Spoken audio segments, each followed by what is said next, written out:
All aboard! It's the train to Charm City. The final stop, MLB Plus in the 2016 season. So hop on. Catch an AL East Division rivalry and learn some new metrics along the way. Just how good is Mookie Betts? As DRS lets us know. Payoff pitch. Swung on and ripped to right field toward the corner. Mookie Betts dives. He makes the catch. What a catch by Mookie Betts. And how has Mark Trumbo adjusted to 40 home run power? A look at launch angle, well, that tells the tale. Just 2 weeks left in the regular season, and both teams are fighting for a spot on the train to the postseason. All aboard! It's the Red Sox, it's the Orioles, and it's coming up next.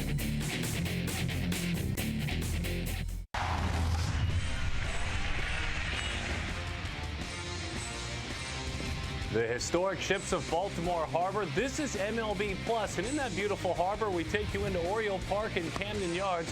The thinking man's look tonight of the Boston Red Sox and the Baltimore Orioles, our StatCast presentation. Certainly glad to have you with us. Of course, StatCast, powered by Amazon Web Services. Tonight's broadcast is presented by our good friends with T-Mobile. Hi there, folks, with our MLB.com studio surroundings. My name is Darren Sutton. Certainly glad to have you with us. He went to Columbia. He played for the Rays. Fernando Perez joins us.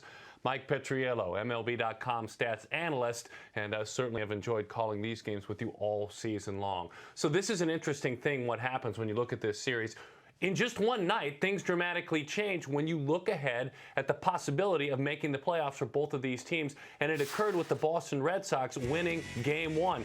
A big flip-flop for the Toronto Blue Jays and Baltimore Orioles, so now we look ahead over the next week and a half or so how important things are for Baltimore.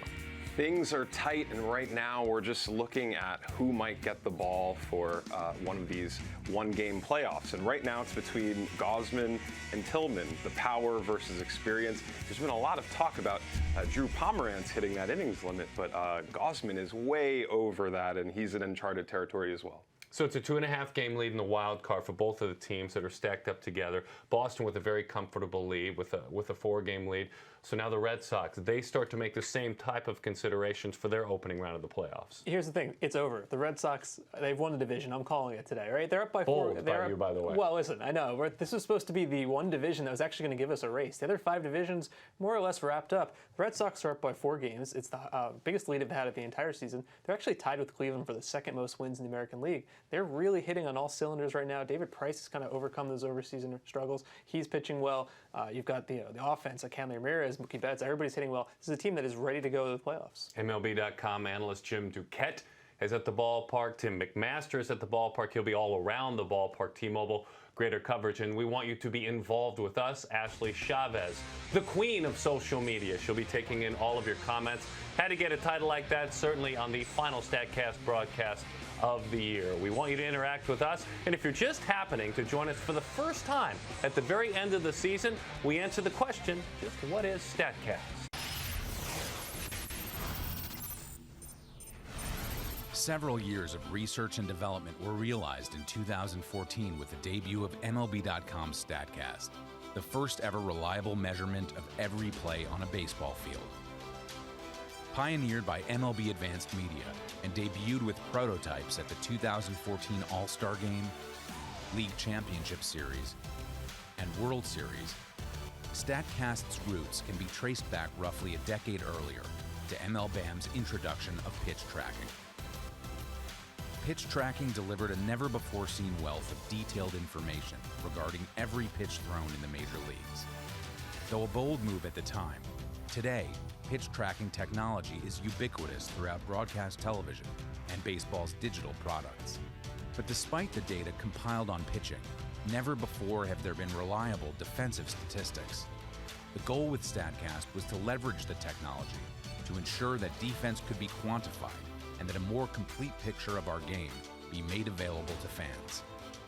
To that end, all 30 ballparks have been outfitted with 2 distinctly different but collaborative technologies to allow for the data capture, optical tracking, and radar tracking. High-definition video camera arrays spaced 15 meters apart to capture stereoscopic video, and a 3D Doppler radar system which captures 2,000 samples per second of the entire baseball field. By marrying the data from each of these systems, it is now possible to scientifically quantify the skills and talents of players on the field using new player performance metrics.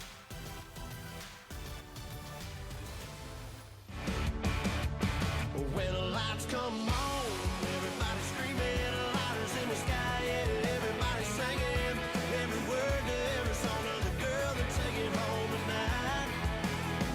When the lights come on, everybody screaming, lighters in the sky, yeah, everybody singing, every word to every song of the girl they're taking home tonight. When the lights come on.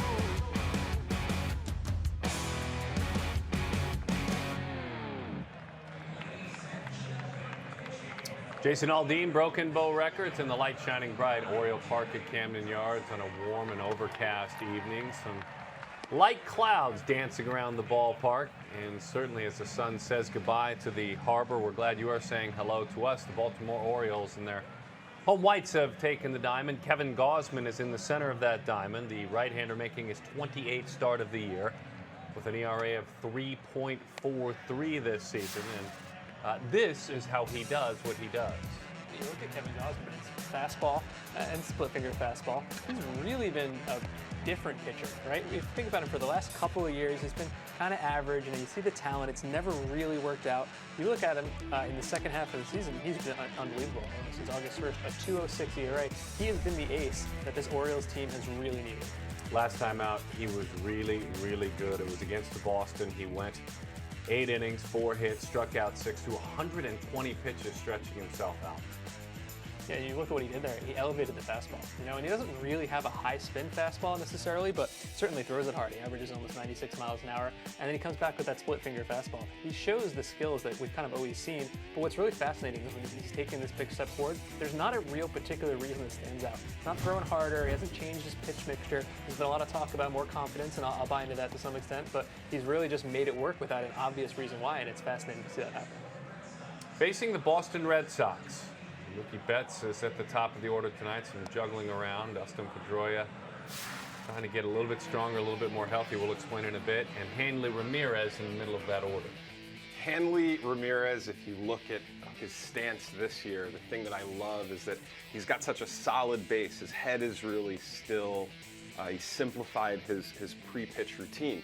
Hitting right after him is Travis Shaw, and he's just taking the whole the physics problem of hitting, he's just solving it in a different way. Travis Shaw has this constant movement, trying to generate, power using this constant flow of energy. Same thing with Adrian Gonzalez out west with the Dodgers. But Hanley with that great bat speed, he's just simplifying things, seeing the ball, putting solid swings on it, and he's having a great season.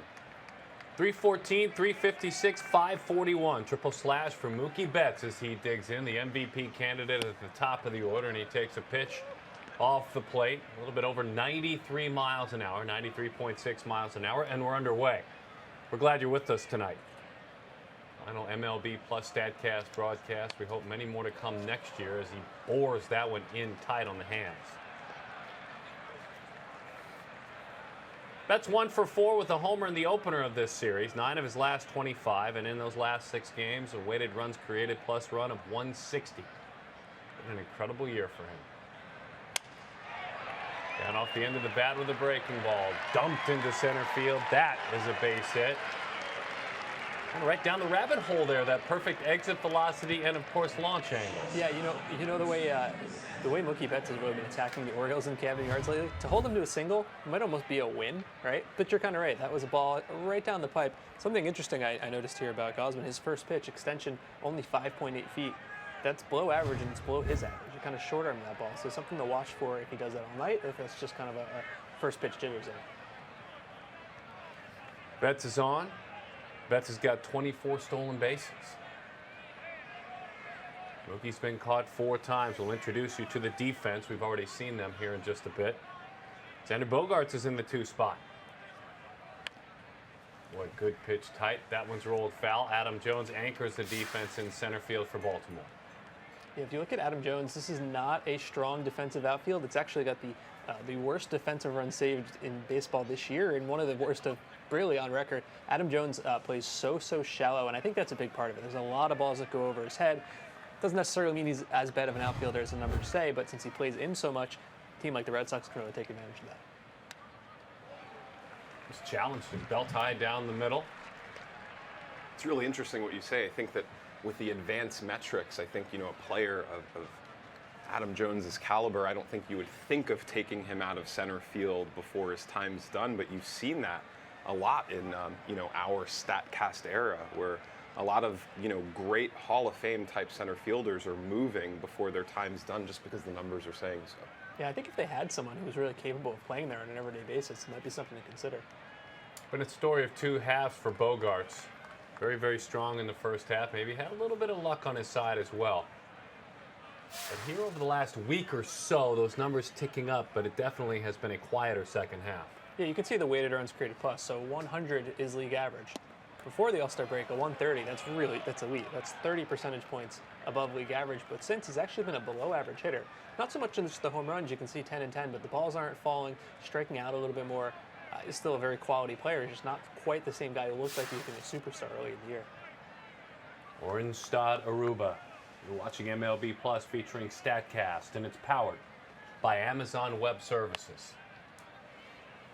I love how he buries things in. Very confident on the arm side. He's very confident going in tight, and it's got just a little bit of movement to it late. Well, I'll tell you what, if there's a guy that you have to be careful with inside there, tight to his hands, it's that man. I don't think that there's a player that pulls his hands in and hits the inside pitch as well as Bogaerts. I mean, some of the highlights that we'll probably get a chance to see later in the highlight package, it's incredible. There's nobody that really does that in baseball. It's really incredible. Which makes him more susceptible to soft away then, or no? I think it does, but you see that he's in at bats really deep. He's fighting pitches off all over the place. You definitely don't see him hit balls with tons of power away. He's, more shooting balls the other way. It's just an ability that he has that not everybody has. It's something that's not really teachable. So he threw it right at that happy spot. He threw what he thought he was seeing a fastball. Instead, it was a split and it disappeared. Disappeared on him. That's so funny. That's exactly what you talked about. He likes it in, and he threw it right where he wants it, but that's a great pitch. Yeah, you notice the spin rate on that split finger fastball? It's about 700 RPM or so lower than his four-seamer, which is a very good thing. You want the splitter to look like it's going to be a four-seamer and then dive out of the way. A high-spin splitter will stay up, and that's not really what you want at all. 4 decades on this earth and one of the greatest seasons of all time for a 40-year-old as David Ortiz takes right down the middle. That is strike one. 317, 403, 630 for Big Papi. 35 home runs, 47 doubles. And he has been good at home. He has been good on the road. He has been great in September. Pick a time. We'll just throw numbers at you. Do you believe this is the third best season of his career on offense? It's not just a good season as he's going out. It's one of his best, and he's had 12 or so really outstanding seasons. A long time ago, the Mariners dealt him to the Twins for Dave Hollins. You folks remember that name? Back in '96. And then he was just a free agent signee by the Boston Red Sox. Well, cut loose. Do you remember David Ortiz's name at the time of that trade? That's right. It was David Arias, I believe. Big shift. Works out just fine in the end. As David Ortiz has beaten a rare feat these days. And Pedro Martinez said, this guy Ortiz, or Arias, I think he can be a really good player for us. We should sign him. And he's chiefly responsible for it, as the legend goes.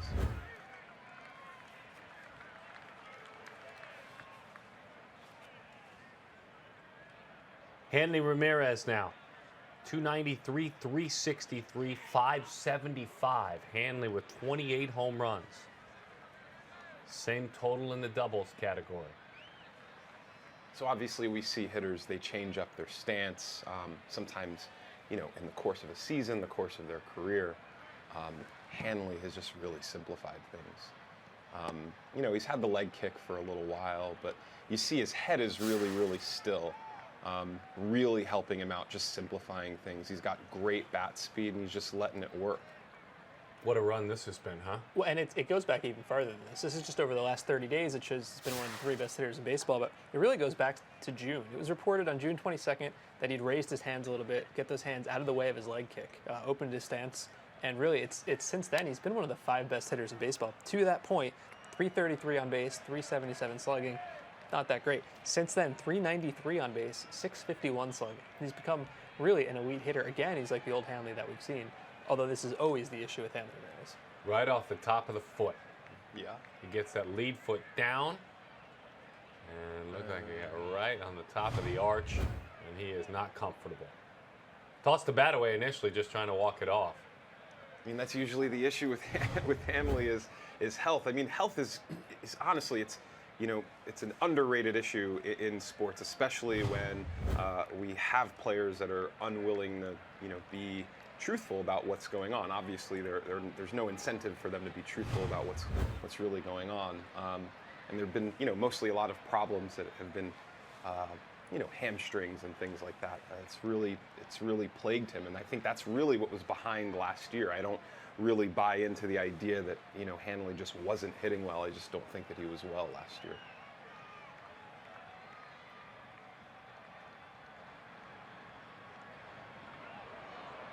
Davis keeps it on the bag, otherwise runner would have advanced quite easily. Last year, 257 batting average for balls in play with Hanley Ramirez.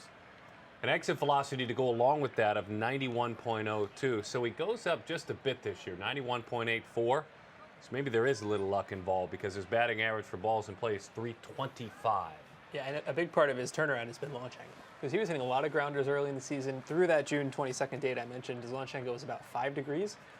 Which is not that high off the ground. And since then, it's gone up by about 8 full degrees. I think it's the biggest increase by anybody in baseball. Now, obviously, there's a limit on how high you want to hit the ball. It's not just higher is better or you're hitting pop-ups. But for him to get that exit velocity in a more optimal range, it's really been a big part of his production.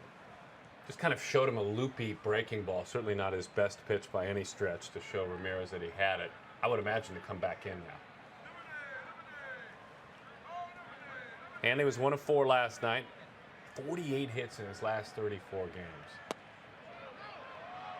Tried to come in a little bit low. Yeah, he wanted to come in, and a lot of times pitchers will yank that. It's almost a sixth sense telling them not to go in at the last minute, and you see that so often when the catcher sets up in, the pitcher just sort of throws it low, subconsciously pulling it down.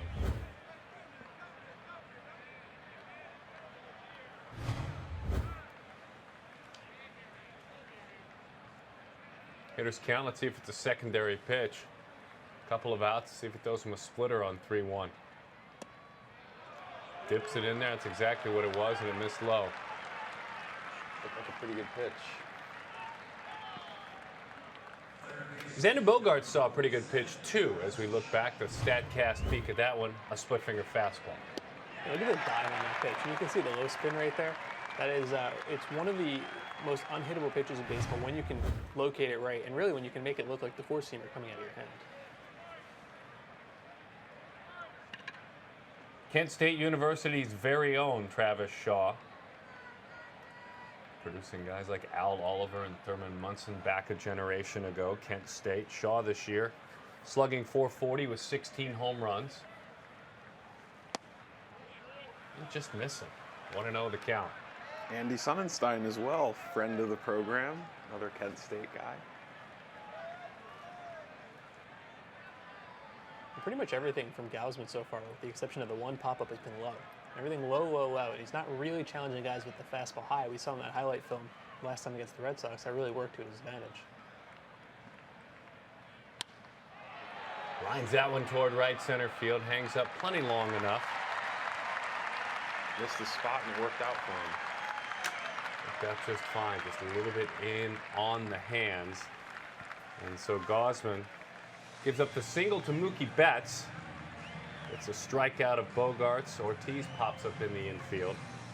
And Hanley Ramirez walks Travis Shaw. Goes down. He didn't quite square that one up, so Gausman gets back in the dugout. Eduardo Rodriguez getting ready to warm up, but Ashley Chavez, the queen of all things social media on this final MLB Plus StatCast. It's kind of an interesting night. I feel the pot being stirred a little bit tonight by everyone out there on Twitter. That's what Twitter's for, though, right? Oh yeah, that's what Twitter's for. We need to argue and we need to discuss our feelings, especially sports-related feelings. So it's been fun. Twitter's been great tonight. It's about to get better, I'm sure. But yes, we want you to be a part of this broadcast. We want to hear from you. Let's maybe get in a fight or like share funny stories or something like that. You know, who knows? It's our last show. But send us a tweet using the hashtag MLB Plus. We'll put it on the board behind us and we'll discuss it. Hopefully they're nice things and hopefully they're great questions about stats and this game and other things. But while I have you, let's look at some things from around the league. New Balance made David Ortiz shoes for every single team he plays in his last final games, which are just the teams in the AL East right now. These are the ones he's wearing to play the Baltimore Orioles. They have a crab on them, and I love them. That's really great. Can't wait to see the others. Actually wearing those in the game tonight? I would assume so. I've been looking, but I didn't see. I love the ones he's going to wear at home, too. This is Stephen King. He's a huge Red Sox fan. He's getting prepared for this series by barbecuing his Orioles hat, which I guess is better than barbecuing an actual Oriole, so that's good. I wouldn't put anything past Stephen King. I wouldn't either. I love that you always say, see Stephen King just reading in the stands, not watching the game. He doesn't need to. He can multitask. And next, I'm sure you guys have all seen this. This is a recent minor league call-up. Yasiel Puig may have gotten into a little altercation last night with World Series champion Madison Bumgarner, which they often do. But it seems like he was surprised this time and took his time away from the game to make these T-shirts. So someone's still a little bitter, it looks like. I love it. By the way, recent minor league call-up, Yasiel Puig. That's funny. I like that. I like it almost as much as I like those shirts. You would. Like them both. Like them both. Thank you, Ashley, Giants fan. Appreciate that. Good stuff. And Mike, nice comeback Dodgers fan.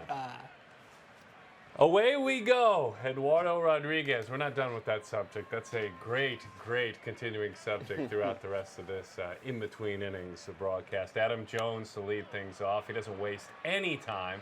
Bell tied down the middle, fly ball right field. Adam Jones coming in 276, 319, 458. One away. Probably the most aggressive hitter in baseball. He's got the highest swing percentage of anybody over the last, this year, over the last 2 years, over the last 3 years. That's just what he does. Defensively, Mookie Betts, so spectacular. That's what helps him move up in that MVP conversation. That's defensive runs saved as part of that outfield and right field. Jackie's got a better arm in center, but Betts is incredible. Betts has been unbelievable. He's got the highest defensive runs saved total in baseball. And as you can see from the outfield there, he's got a pretty good arm. Jackie Bradley Jr. has an elite arm. Not so much in left field with Chris Young, although Chris Young's been hitting the ball very well. So something to look out for when we see runners on the bases if they challenge if the ball goes to left field. Chris Davis has homered 38 times this year. Yawn, just another power year for Davis. His on-base percentage of .333, 81 walks push him up to that mark. And, of course, there's always strikeouts in that resume, 201. Speaking of strikeouts, what are you doing in the two-hole, sir? You know, Very interesting. You don't like Chris Davis batting second? Not so into it. Not so into it. It might just be sort of a knee-jerk baseball thing. Like, you're not supposed to be batting second because you strike out so much. It's a little guy who makes contact, right? Exactly. The gritty guy. Yeah. But, you know, when you have a bomb squad, you're basically just trying to get guys on base so that, you know, people can hit home runs behind them. Is he just having the quietest 38-homer season you can remember? It almost feels like a disappointing season for him. Absolutely. And I guess in some ways it is, but you know, in the second half, it's only hitting 196. And you know, I don't really care much about batting average, but even for me, that's low. One thing that is interesting about him, he has the biggest decrease in pull percentage of anybody else in baseball. Last year, he would pull the ball 56% of the time. This year, only 42% of the time. So is that him trying to go opposite field? Is it a sign of a slower bat? I'm not sure. Right there, he missed badly on that changeup. Yeah, good changeup. Lefty on lefty change. You didn't see that pitch thrown, 2 decades ago. They could be pitching him differently as well. Things change season to season.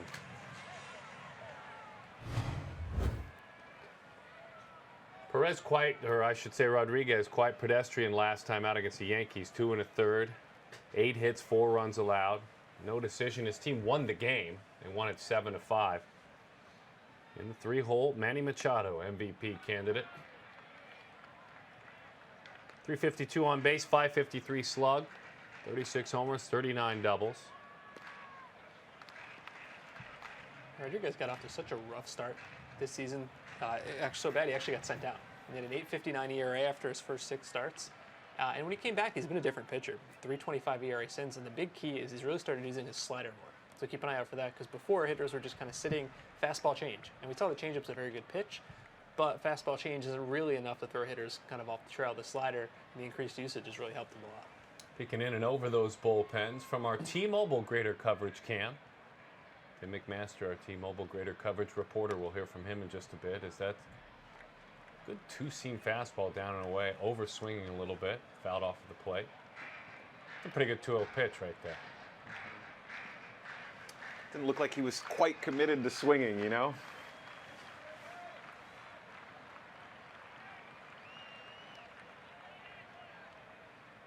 Machado is tattooed left-handed pitching this year. Comes right back, belt high, 96 miles an hour. An extension of 6'1", puts the perceived velocity just a little bit below. Somebody wants to make that postseason roster. Yeah, pretty much a league average spin rate there, right? 2,200? Yeah, it doesn't really lead to much movement in either direction, up or down. The changeup, popped up, left field. Range City defensively when you're talking about the Boston Red Sox. Absolutely. If it's up, it's an out. Red Sox and Orioles, we talk about the extremities of the velocity and the power, the launch angle, and the range being covered. 2 fun teams to cover on a StatCast broadcast. Here's some of the best of both of these squads right now.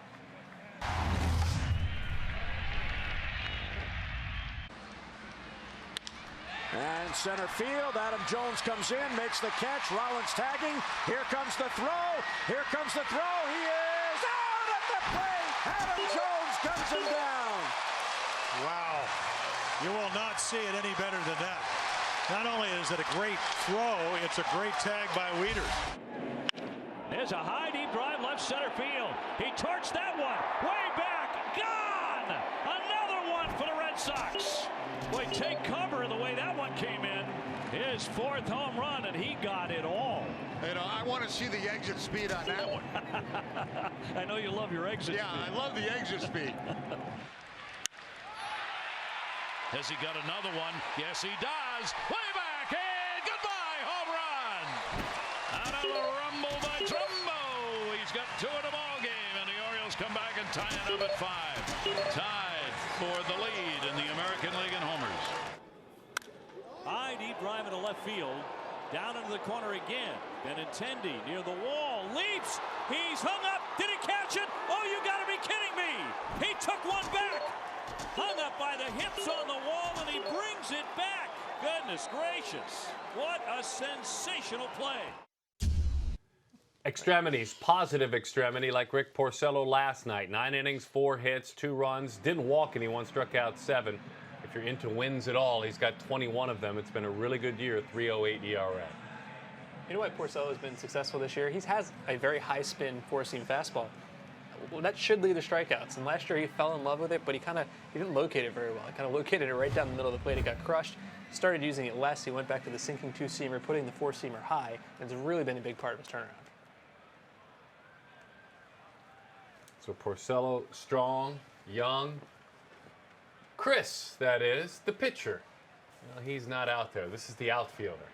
And Chris Young looks at a breaking ball. You know, you look at Young as he gets a little bit older now, and he has suddenly gotten paid to play baseball for quite some time. He's 33 years old. There have been some high moments. He was a survivor for a couple of years seeking jobs, but now he's a really solid bench player and a guy who's done a lot of damage this season. One of his finer years. It's actually his best year. Maybe not in terms of counting stats. You know, he had 32 home runs one year for Arizona when he played every day. But his best year by weighted runs created plus, and he's kind of known as a lefty masher, but he's getting a lot of starts against righties, which is interesting because you'd think Andrew Benintendi would maybe be that guy. Sure. Here he is tonight. Nobody pulls the ball more than he does. Not even Brian Dozier. Over the last 3 years, he's the #1 guy as far as pull percentage. That's one of the worst check swing calls that you will see. Really bad. He pulls that ball in on his hands, lines it to left field, high off that wall, and Young is on the move, picking him up, putting him down. He will end up At second base, CY, his teammates call him, with his 18th double of the year. One of the good guys in the game. As you might have heard, he likes to pull the ball. Thank he you. has Well the done by highest you. pull percentage of anybody. I was paying attention. Chris was paying attention. That's just hitting where it's pitched. I mean, that's amazing. That's actually Xander Bogaerts-esque right there. I mean, just the way he pulls his hands there and just goes with it. He's got 12 hits his last 11 games, a bunch of extra base hits, 7 now. His OPS in his last 10 games is 1,300. That's just a skill that a lot of, right-handed hitters don't have. They would just take the same swing, break their bat, or foul that pitch off, if not miss it.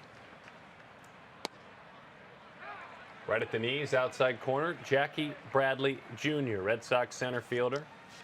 On base of 354, slugging just a tick under 500. It's been a quieter second half, about league average, after a huge first half. His first half was so big that I remember at certain points we were looking at stats over the previous 365 days, and he was hitting like Chris Bryant was over the entire last year. As you say, the second half hasn't quite been there. So if you look at his 2016 season, the end result is basically it's the same thing as his 2015 season. Still a pretty good season, just not quite what we thought we were going to see, in May and June. Getting on a little more, some more walks over the last couple of days, sometimes an indicator that a hitter's about to get hot again. But buries it in that time, goes glove side under the hands of the left-handed hitter.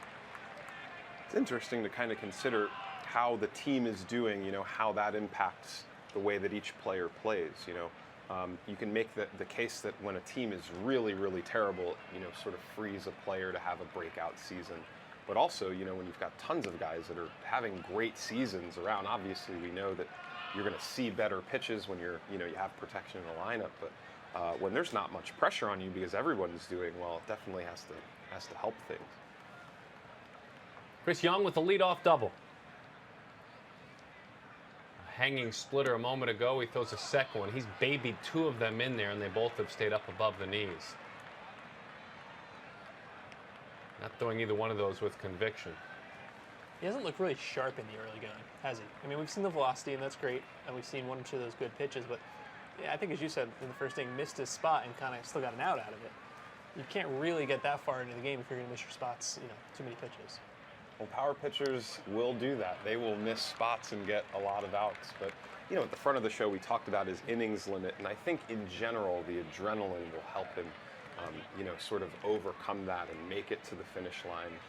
I don't think anybody ever complains about being tired pitching in high leverage situations. I think it could be something that we see, affect him next year, actually. Count is full. Does he throw him a full count split? He threw a fastball right down the middle. Lifted center field. Well struck. Went further than I thought it would. Jackie Bradley took a pitch a little bit in off the plate. Inside out power swing. And so Bradley, the first out of the inning. Chris Young's double with an exit velocity of 98.41. Exit velocity of 98.41. Launch angle of 23.19. And here's the StatCast look of that double.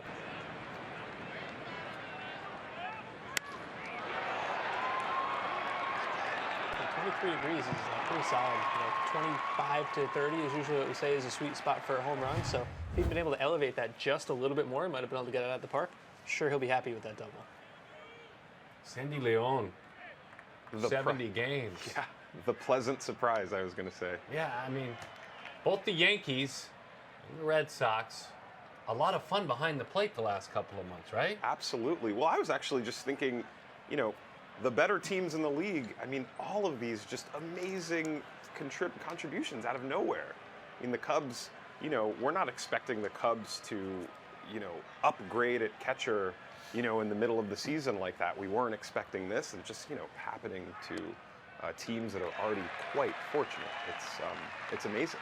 He actually got DFA'd last year. He was purchased for cash from Washington, and then they DFA'd him so Blake Swire could come up.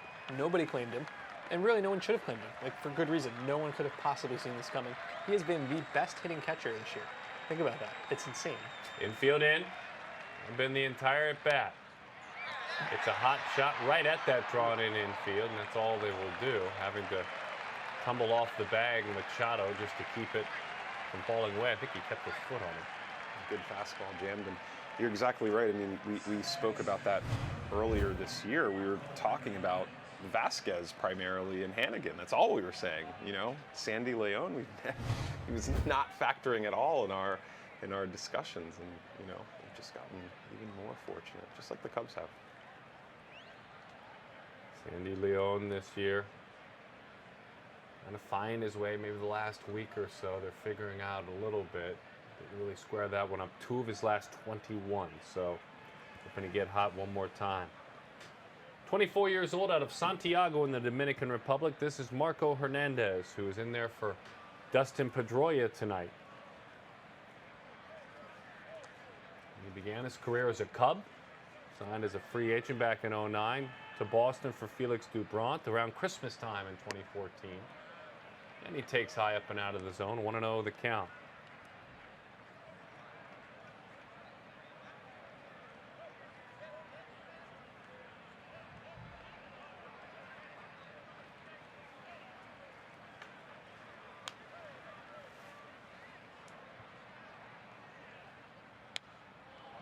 Right out of the catcher's mitt, 1-1 the count. 95.4 miles an hour from Gausman. He's probably never seen Gausman, and Gausman's probably never seen him. This is his first start in the big leagues since July 3rd. He went back down in the minors for a while. He had a good year at Pawtucket. Hit, you know, over 300, a couple homers. Just to dump one into left field. A little bit too much carry out to left field. Lamhold is there, and he puts that one away. T-Mobile Greater Coverage, kind of presenting MLB Plus, our StatCast broadcast tonight, and our T-Mobile Greater Coverage reporter, Tim McMaster, is all around the ballpark. This is usually his domain. He likes to get out, and he does such a great job. And our Fan of the Year is his first subject. He's going to explain a little bit more to us. I love this, though, conceptually, with regard to baseball and the fans and the interaction and some work being done here. Tim, explain, please. Thanks a lot, guys. Yeah, the Esurance Fan of the Year Award started this year, and basically every team in the majors had 4 nominees for their Fan of the Year, and you get to go on Twitter and vote for who you thought should be the winner. Videos were put together for each of these fans, featuring the fans talking about why they should be the Fan of the Year. And like every team, the Orioles have their Fan of the Year, and his name is Santos, Romeo Santos.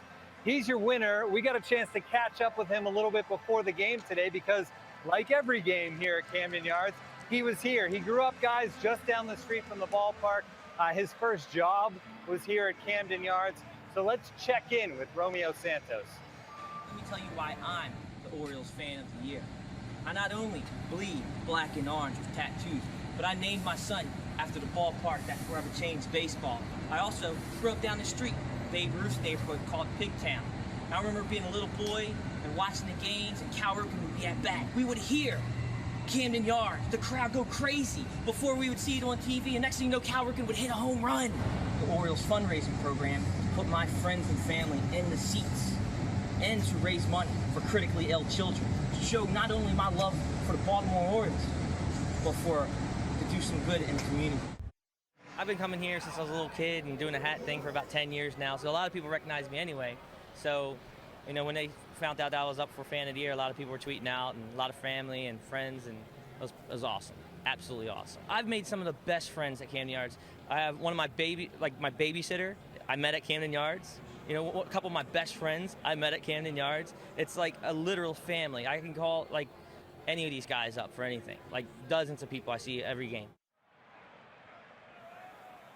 Romeo, just a guy that loves being here at the ballpark. He said he met the babysitter for his kids here. He has people he could call on for anything here at Camden Yards.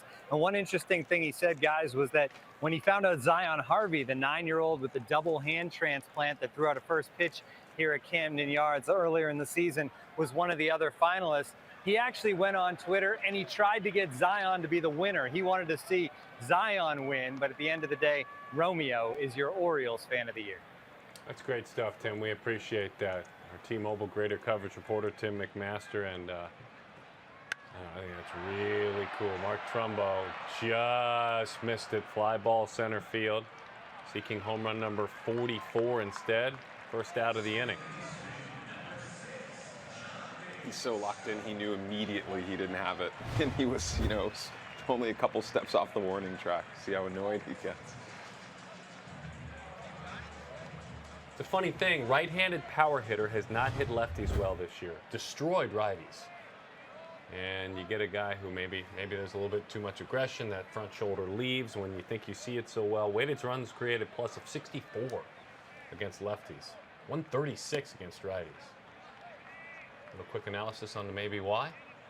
Well, if you're gonna crush righties as opposed to lefties, I'd rather see that because you're gonna have so many more opportunities. So wouldn't really worry about it. I think it could be also that lefties are just terrified of him and they're not giving him anything to hit. Jonathan Scope, 269, 301, 460. He has homered 24 times this year. Doesn't walk much at all. He started every single game, and I think with the exception of about 2 or 3 innings, has played every single inning at second base for Baltimore. You're exactly right. He never walks. It's interesting to me, whether your hitting coaches or your manager can actually, maybe talk you into reconsidering your style. This guy's obviously very, very talented. He could potentially be, a 300 say hitter, maybe with a little bit less power, who's getting on base a little bit more, which serves your team a lot more because you've got a bomb squad. But again, he's a young player and he's just figuring it all out. I wouldn't be surprised to see him, at the top of a lot of leaderboards, and he's a little bit older. His last 3 weeks, it's been a grind for him. He has just 11 hits, an OPS of 522. As he is retired that time. Scope, maybe a byproduct of playing all the time, every single day, body fighting him back a little bit. His walk rate, we were talking about that, 3.2. League average is 7.8. So he doesn't walk much at all. Here's Matt Wieters. Matt Wieters in the midst of the worst season of his career. He's going to be a free agent after the year, and there's almost no way he's going to get a qualifying offer. I can't see that happening. But, they've talked about bringing him back. You hope that there's more in there. I know the Tommy John surgery really sidetracked him, but you look at it this year, 299 on base, 395 slugging, 17 percentage points below even league average. He's not the guy that we thought we were going to see when he first came up. Yeah. Well, we've talked a little bit about guys pulling their hands in, sort of changing the swing a little bit, right? Your better hitters have, a better ability to do that. And you just see with him, he's just a little bit stiff. You don't see that swing changing much to accommodate pitches. Doesn't pull the hands in so well. And I think everybody was expecting him to be a huge star. It's been a little bit disappointing for them. It'd be interesting to see where he goes next year. Been a tough second half. Was about league average in the first half. Has fallen below that in the second half, as Mike says, overall, top to bottom. This year's been the biggest struggle of his career. He goes down on strikes. Mookie Betts, 23 years old, Boston's 5th-round pick in 2011 out of John Overton High School. Jim Callis has his journey through MLB.com's pipeline.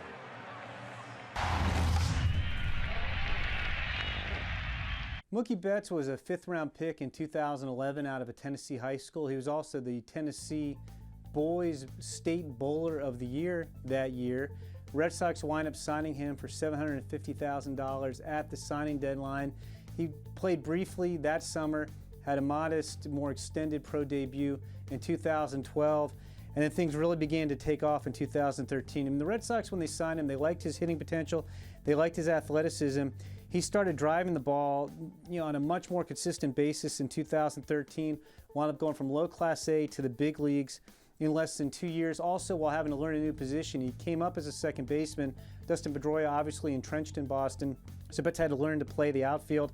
Once he got to Boston for the final third of the 2014 season, he's been one of their best players ever since. His first full year in the big leagues, he hit .291 with 18 homers and 21 steals, and I think he continued to push those numbers up. He controlled the strike zone exceptionally well in the minor leagues. Hasn't done it to the same extent in the big leagues, in part because he's been so young He's still only 23. I think he'll continue to do that. I think you'll see more offensive production out of him. I think he'll continue to get better in the outfield with more time out there as well. Already did a competent job in center field. This year he's playing right field now that Jackie Bradley Jr. has taken over in center. And I think Mookie Betts is a superstar in the making in Boston. And the defensive metrics tell us he's one of the best in the game. He is the best right fielder in the game according to defensive runs saved. I think he's second to Adam Eaton according to UZR. Remember this, he was a second baseman coming up, and he came to the big leagues as a second baseman, and it was really just because of Dustin Pedroia, blocking him there that they moved him to the outfield. And he hasn't just adapted, he's excelled. And you look at that big outfield, the big right field in Fenway Park, that's a very, very difficult place to play, I'm sure you know firsthand. You need a center fielder there. You need a center fielder there, and he's done an outstanding job. I think without that Fenway Park right field, you consider maybe bringing him back to second base. He didn't play his way out of second base. Sure. He just was blocked. I mean, you see how he's taken to the game, and he's just getting better and better as he plays. I wouldn't be surprised if he could, turn into a great second baseman. Flared one, dumped one in back in the first inning, raising that batting average up. On base of 356 coming in. Gosman, an extra grunt as he fires that one, misses 1-0 with the count.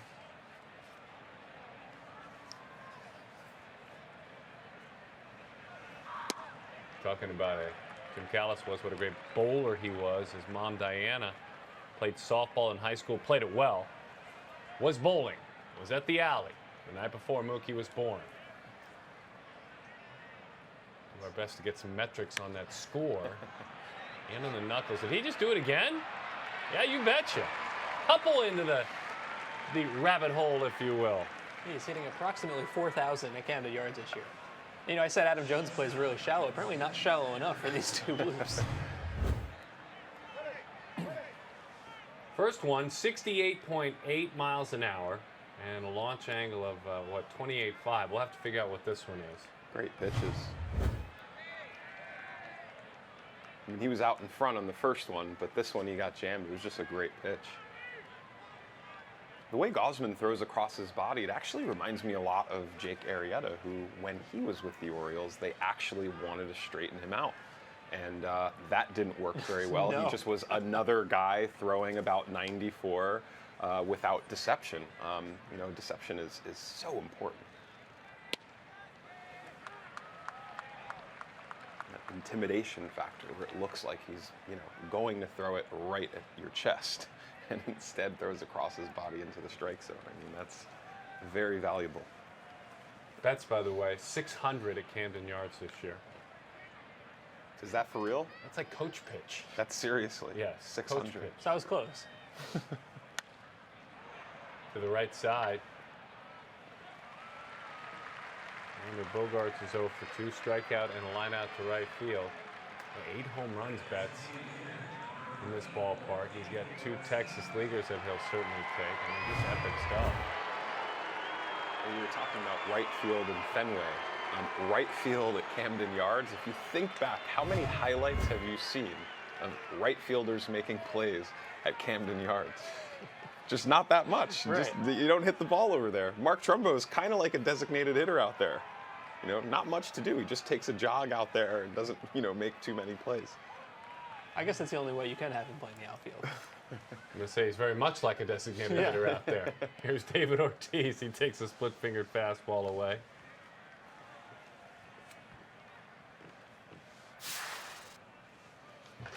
Those older guys. Rated runs created plus 40 years or older. Boy, that's an incredible list. 164 for Big Papi. Amazing 71. He's going to get in the Hall of Fame, right? You all agree with that? David Ortiz? Hall of Famer? I would say so. I would say so. I think some people are going to, hold the testing thing against him and the fact that he doesn't play defense, but... SAT? Test? Yeah, well... ACT? Sure, one of those. My daughter's going through one of that. those. Anyway, I was just curious which one you were talking one about. One of those acronyms. That's right. Yeah, but I've kind of come around the last couple of years. He just really has never stopped hitting, and I think he's going to almost breeze his way in. He's always been someone who has represented the game, an ambassador to the game, has borne that responsibility. For his services, he has made about $160 million in his career.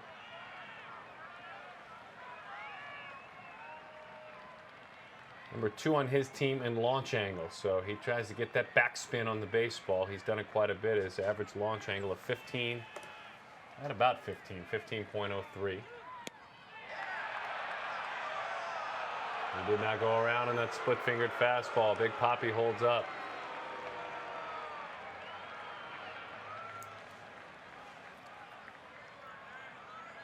Stayed very steady with his launch angle as well. Nearly 94 miles an hour. And that pitch had movement on it, but not really in the direction you expect to see the splitter go. It kind of went off to the side as opposed to dropping. He got his elbow down a little bit low underneath that one, and that one is fouled back to the screen.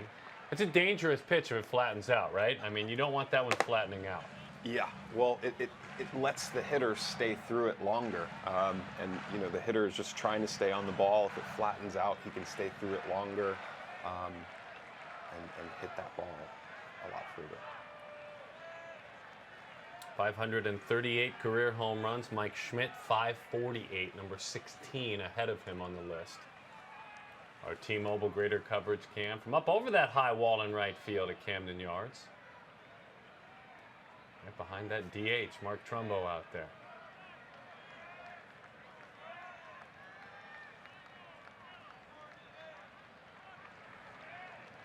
A good little battle here. 2-2 the count. Splitter. That's the epitome of spitting on a pitch. He almost dared that pitch to cross by as he looked at it. He's having fun, isn't he? He is having fun. I mean, it's the swagger is maximum. I mean, he's just what I love to see with great hitters, especially veteran great hitters. They look so annoyed when they don't get their pitch. Like, come on, you just give it to me already. And it's how he gets himself going.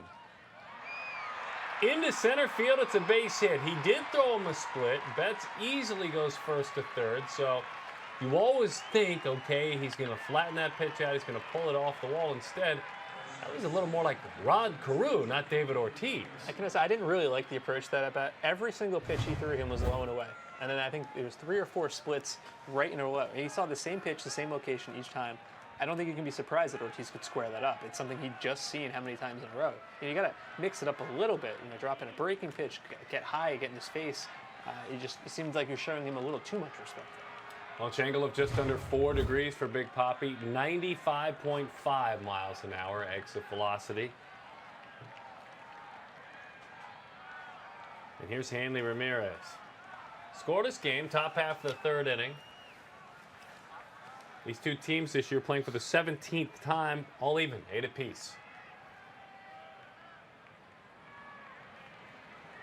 Probably see a breaking ball here. No.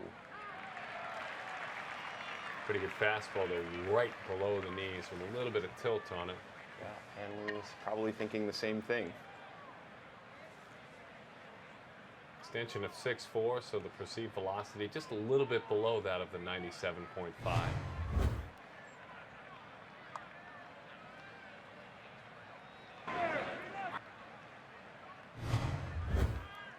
Crossing right at the knees.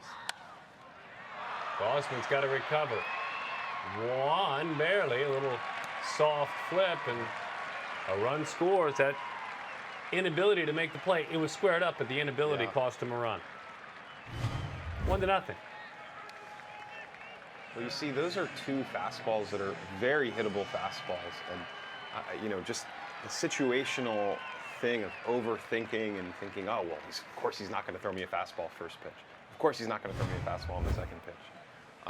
There's such utility in just being ready for the fastball at all times. It's just that you're, as a guy like that, you're used to getting pitched around and messed with so much that it just doesn't occur to you to swing at the fastball. And really all we've seen from him tonight is 4-seam and splitter, right? Probably at 95% of his pitches are those 2 pitches. And you can throw a 96 with a splitter, I mean, that's going to get you pretty far. He's just not showing a lot of variety. Sprinting back to the bag is Davis after making the play on the backhand. The Red Sox do play to run. A little bit of help in the middle of the diamond. Gausman couldn't snag a one-hopper back to the mound. Would have been a double play, would have ended the inning. So Hanley Ramirez with a run batted in, if you're into keeping track of things like that. 1-0 is the score. Mike, Fernando, and Darren, MLB.com studios, and certainly glad you're spending your evening with us. Our final StatCast broadcast, MLB Plus, powered by Amazon Web Services. And Gausman, as you said, really hasn't had any kind of authority of a third pitch, a breaking ball. There hasn't been a breaking ball really to mention. It's been a little loopy. Splitter, he's thrown a few good ones, but several have flattened out. Yeah, well, lucky for him, he throws 97, and he go. can, make a mistake here and there. To harp on the innings limit again, you could see that play in this year. I think it's something that you see next year where, after this race, whatever happens, maybe the first few starts, he's a little bit flat, struggling to sort of access that adrenaline that's going to carry him through here. But he hasn't looked so sharp, but you can, you don't have to execute when you throw 97 all the time. You can get out of stuff. Yeah, I think you're absolutely right. You need a little variety. I think throwing 97 will wipe away a lot of your sins. You can miss your spots, as you said. Throw 97, and maybe you won't get killed for it. I just need to see something different. All I'm seeing is hard, dropping the splitter. But even the splitter has been a little inconsistent. There's been some good ones, some kind of hangers. You see the talent, but this is sort of going back to the older version of Gausman, who's been tempting and tantalizing with all the stuff he can do. It just hasn't really been right there. Who knows what it looks like, from out of, in the batter's box. It's probably pretty deceptive. We talked about the way he throws across his body, and he's definitely taking advantage of that. Not so sharp, but he is still in the game against, one of the best lineups in baseball. Jim Duquette is joining us, MLB.com analyst, and joining us from Oriole Park at Camden Yards. And obviously the Red Sox, Jim, involved on the other side of the story from the San Diego Padres with the trade of Drew Pomerantz and Anderson Espinosa. With your experience in front offices for oh so very long, I'm sure you have your perspective. You've had your conversation, some of them I would imagine off the record. But what is your take? What have you gleaned from researching this? Yeah, I'll tell you this, guys, and Darren, I went through this back when I was with the Mets with getting an injured player and not having a remedy, and I certainly can empathize with the Red Sox. The problem that they had that I didn't have, my player was injured as soon as almost the first start back, as we see the fly ball to right field. But Pomerantz was, there's two sets of books supposedly with the training stats. What we found out, A.J. Preller, GM, was suspended 30 days. But if you're Dave Dombrowski, the GM, the president, and you're trying to trade for a guy, you are taking all of the doctors and medical notes, and you have a picture of this pitcher, and you find out after the fact that he's taking oral medication for anti-inflammatories, basically for some kind of tendonitis in the arm, and then he doesn't pitch well for you. You kind of link one and one and say, well, this is why. He must have been injured, not injured enough to be out of the rotation, but injured enough. I don't want to give up that top prospect in Anderson Espinosa and back, and so that's where the Red Sox were trying to get some remedy from Major League Baseball. MLB ruled against them in that particular situation. Jim Duquette is joining us. J.J. Hardy, after Trey Mancini makes his Major League debut, we'll introduce you a little bit more to him. J.J. Coming in with a 273, 315, 419 clip. Hey, Jim, it's Mike. A pleasure to talk to you twice in one day. I wanted to ask you about A.J. Preller. Is it going to be really difficult for him to make any trades based on the reputation that he's kind of developing? Or do you think that teams will be thinking that he's so worried about getting caught again that he's going to do everything above board?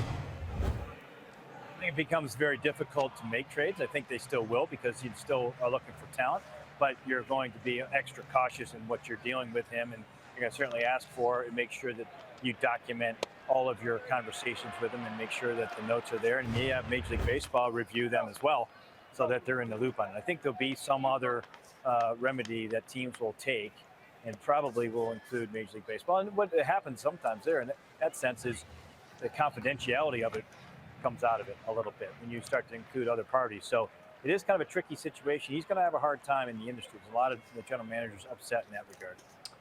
2 away, Nolan Reimhold with the bat in his hands, 1-1 the count. Hey, Jim, Fernando here. We just talked through Mr. Mancini's MLB debut. He got a little bit big there and, popped a ball up. He had a pretty rough August, and I think he had a wonderful present in being called up anyway, probably because of the Stephen Pierce injury. Got any info on him? Well, Mancini's been a guy in their system, Fernando, that they've really, really liked over the last couple of years. He's got the big bat. He's a one-position guy, so he's not like a versatile guy in particular. So you look at him as a DH, but also first base. And I think the other prospect, or the other issue with him is, they're tied up, obviously, for long-term at first base. So they have tried him in other positions in the outfield. It's been, I would say, it hasn't been what they had hoped, what they expected. And that's why when you see his age, that he's been in the minors a little bit longer. But they love the bat. He's a guy that is certainly on their radar going forward. And I'll be kind of curious when they go through this negotiation with Mark Trumbo, if Mancini is a guy that they use to try to keep the dollars down or try to reallocate them somewhere else and say that Mancini may be a part of their team next year. Duke, thank you. We appreciate it. All right, guys. We'll talk to you a little later. Talk to Jim Duquette here in just a bit, MLB.com analyst, the scouts and the general managers and the front office perspective. I'd like to welcome all of you. You are watching MLB Plus featuring StatCast. StatCast is powered by Amazon Web Services. 3-2 the count on Reimold. 100 games this year and on base just 306. 6 home runs, 9 doubles. That's some really good stuff. It has been 3 innings. It has been perfect. There have been 4 strikeouts so far for the left-hander, Eduardo Jose Rodriguez. And that fastball at 94 miles an hour. Nobody really able to turn it around to generate some, dare I say, Mike Petriello, exit velocity. Let's explain exit velocity and do it now.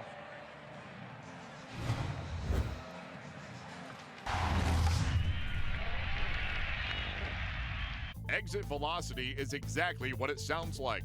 It measures the speed in miles per hour of the ball off the bat. Unsurprisingly, hitting the ball hard correlates well with overall production. About 3/4 of all home runs in 2015 were hit at 100 miles per hour or more. Exit velocity is a great way to look at the performance of a hitter while excluding the luck that comes with that performance and the positioning of the fielder. Though, of course, the hitter must first make contact to even get to exit velocity. Being able to track exit velocity allowed us to disprove a long-held myth that, quote, power in leads to power out, end quote. Research has shown that a hitter is responsible for about 85% of a batted ball's exit velocity, with only 15% coming from the pitcher. Take Giancarlo Stanton of the Marlins, the owner of 8 of the top 10 hardest hit balls of 2015. Each of those balls were hit at 117 miles per hour or more, but only one of the pitches came in at 90 miles per hour or more. Exit velocity can be useful for pitchers as well. For years, there have been questions over the amount of control a pitcher did or did not have over batted ball quality, but there was never a way to measure it. Now that StatCast can put data to batted ball speed, we can see that the 3 starting pitchers with the 3 lowest exit velocity averages in 2015 were Jake Arrieta, Clayton Kershaw, and Dallas Keuchel, both Cy Young winners and the best pitcher of a generation. That alone does not completely answer the question, but it sure is a good start towards proving that good pitchers do possess the skill to induce poorly hit balls. So Kevin Gausman has a responsibility this inning. Kind of reel things in a little bit. He's thrown 50 pitches. He's had to grind. He has certainly not been batted around at all, but it's been a real hard-hat, workmanlike effort that will have him out of this game early if, in fact, he can't quiet things down, maybe gain a little more command. Yeah, I'm looking at his pitch charts for the night so far. He's thrown only 4 sliders. Everything else has been fastball, 4-seam fastball, or a slider, a splitter. 4-seam fastballs in the strike zone, splitters kind of low and away, trying to get guys to chase, which is great when you can make it work, but I think we saw David Ortiz, there's too much predictability. There's that little bender that he throws. It has not been uber sharp at all tonight. Good enough. Yeah, tough to hit following a fastball that runs in on your hands like that. Split finger fastball, flattens out, stays in. Young just lifts it foul. Yeah, you were talking about Chris Young, OPS plus of 128, 886 OPS, weighted runs created plus of 133. Best offensive year. He has had better all-around years with regard to wins above replacement. That slider looked much better there. You said it, though. It's in, out, in, out. That was a nice sequence. Yeah, just really worked him over there. I mean, he's got something running in about a foot in on your hands that you got to respect, and then, you know, you get that right there.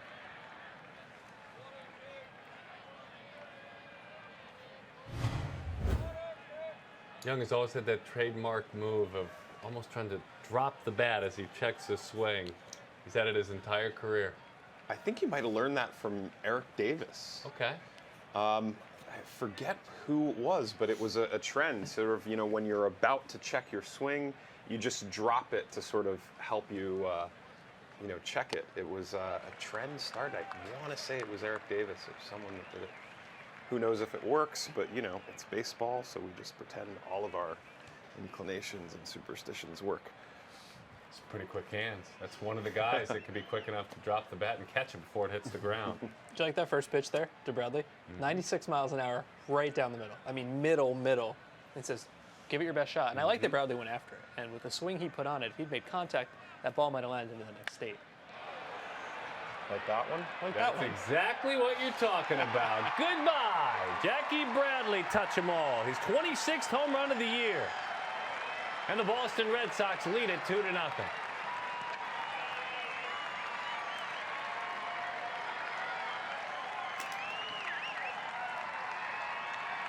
Another fastball, not right down the middle. I guess he got that one a little bit elevated, which I like. But I think he might have needed to elevate it just a little bit further because that ended up kind of in the nitro zone for Jackie Bradley there. As you said, Bradley hasn't had a great second half, but he's still got the power if you put the ball where he can get to it.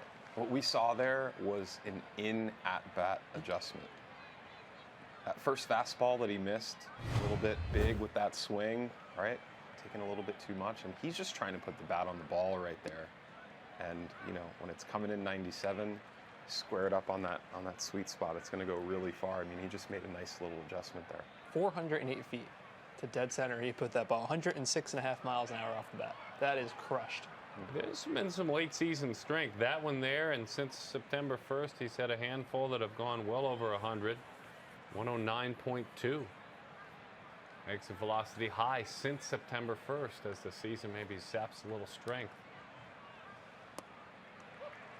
Maybe the best breaking ball he's thrown, an angry breaking ball, if you will. Exactly. I think Sandy Leone goes down. Another look at the StatCast look at this home run. Yeah, that is replay. You can see the ball like up, right? It was a fastball. It was a good fastball. I think 94 we saw, but up. And like I said, I like high fastballs. You could really do a lot of damage against hitters that way. But if you don't get it high enough, it's still going to be a place you can get to. You can see there, it wasn't that high. It was kind of above the belt. 106.5 miles an hour, 408 feet. No doubt about that one. Marco Hernandez on the ground. J.J. Hardy, ever the dependable one. Ooh, would have looked good without that overly aggressive attack on Jackie Bradley. Would have been strikeout, ground out, but instead there's a homer right there in the middle of it. And for Jackie Bradley Jr., that's 26 of those on the year. Bradley's done tons of damage if you're going to look at splits with the bases empty. Runs created plus of 133, and he adds to that tally with a solo shot. Dave McMaster, our T-Mobile Greater Coverage roving reporter. There's so many neat things, Tim, about this ballpark, Oriole Park at Camden Yards, celebrating, I can't believe it's stunning, 2 decades of beauty in baseball, and now winning baseball. And one of the big parts of it is the warehouse and the building in right field. So many memories involving that warehouse. Specifically, you're uncovering a couple of them.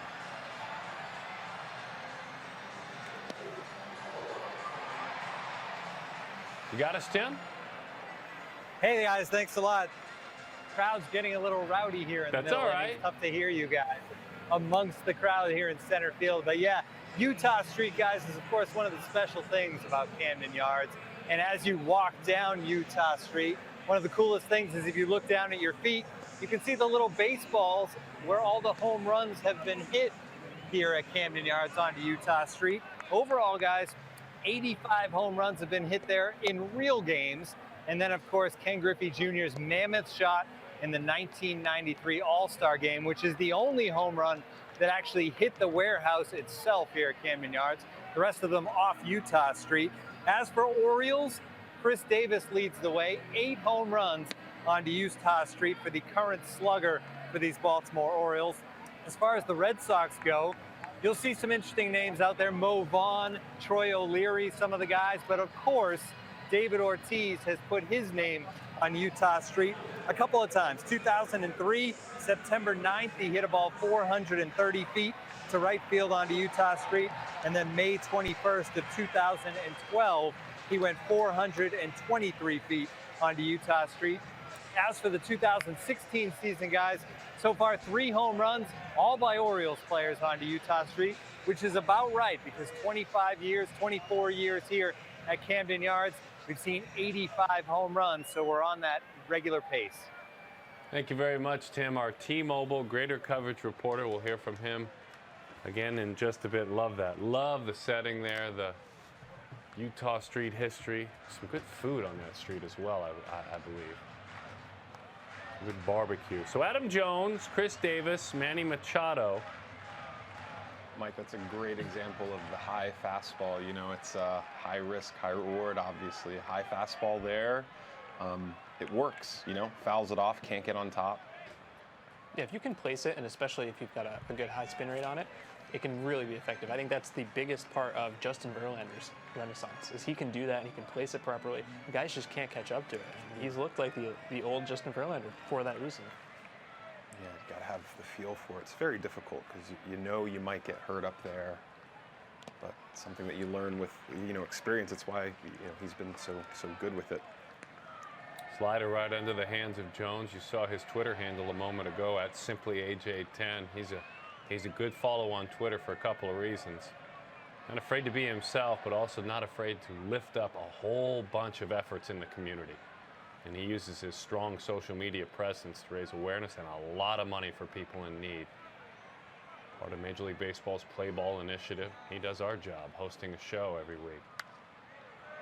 He pops that one foul up the third baseline. He's talking to it. I got a chance to train with him in San Diego, also with Tony Gwynn and Tony Gwynn Jr. And I just watched him do his tee work. I mean, just to watch guys train. I mean, Manny Ramirez could draw a small crowd watching him train. And some of the better players, you watch them do their drills. It's just mesmerizing. And I got a chance to watch him. He keeps his bat in the zone for so long. It's so impressive, just line drive after line drive. Grew up in the San Diego area. He finds himself in the tougher parts of town in Baltimore and in the D.C. area, much like he had some people step in and guide him out of the tougher spots in San Diego. I love that all these years later, the Eric Bedard trade is still paying off for the Orioles, because they got Chris Tillman in that trade as well, and a couple other relievers. I mean, that's how many years later has that been? That has changed the face of this franchise. Changed the line of sight of the hitter with that last pitch, elevating. Well, Rodriguez has been good. Threw him a slider in early, and then this one out over the plate.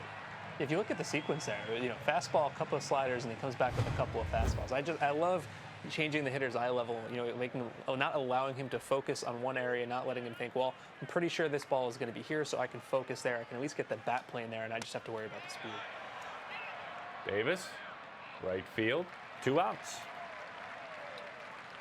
He's 0 for 2. Chris struck out back in the first inning, flied to right field. 41 pitches here in the 4th inning. Doesn't look like he's shaking off much.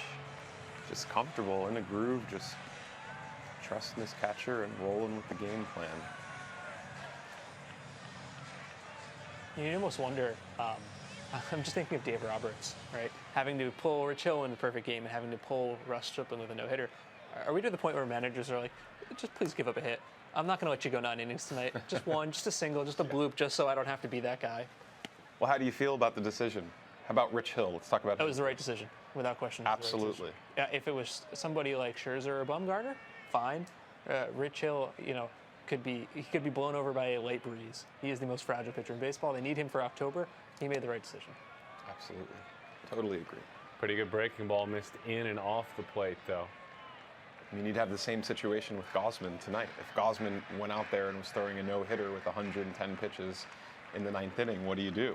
He's at 160 innings. He's only thrown 112 in his career. Of course you take him out. You got to put team goals over individual goals, especially at this point in the season. Yeah. There's so many, things that the manager has to consider. He's probably watching the guy and he's like, well, he looks good. He looks fine. Yeah, that adrenaline might be destroying his arm. You never really know. It's amazing. We still don't know what is going on with the pitching arm. We're still very much confused by it. Yeah, the one thing I think we can be pretty confident about is it's not so much pitch count as it is the high stress or high fatigue pitches, right? I mean, you could have a guy go 110 relatively easy pitches, and you could have a guy go 50 high stress pitches, and I know which one I'm more worried about. Absolutely, as well as getting ready really quickly. Sure. Which happens to guys a lot. Manny Machado, the first base runner of this contest. He takes a fastball up and out of the zone. I saw a 2-0 BP fastball, slower batting practice fastball, just below the knees. Trying to get him to off-rat it. He wouldn't do it. Here's Mark Trumbo. For that exact reason, I think there's a sort of we have this idea of a limit for appearances. Around this amount of appearances, it's dangerous for a pitcher. Well, most of those appearances, probably half of them, if not more of them, they're surprise appearances. The call comes, hey, get ready to throw 97 miles an hour in 3 minutes. That's terrible for the arm. And I have in my opinion, I think that if you were a little bit more aware of when you were coming into the game, I think that you could make more appearances. It's just baseball doesn't always work out that way. Trumbo squares that one up, hits it hard, but right into the awaiting glove on the left side of the infield. Mark Trumbo, one of those guys that gets underneath the baseball with a purpose, trying to get backspin, knock it out of here. His launch angle puts him amongst the top in the big league, 16.51 only on his team. Chris Davis is better. We explain a little bit further the impact and exactly what launch angle means for a hitter.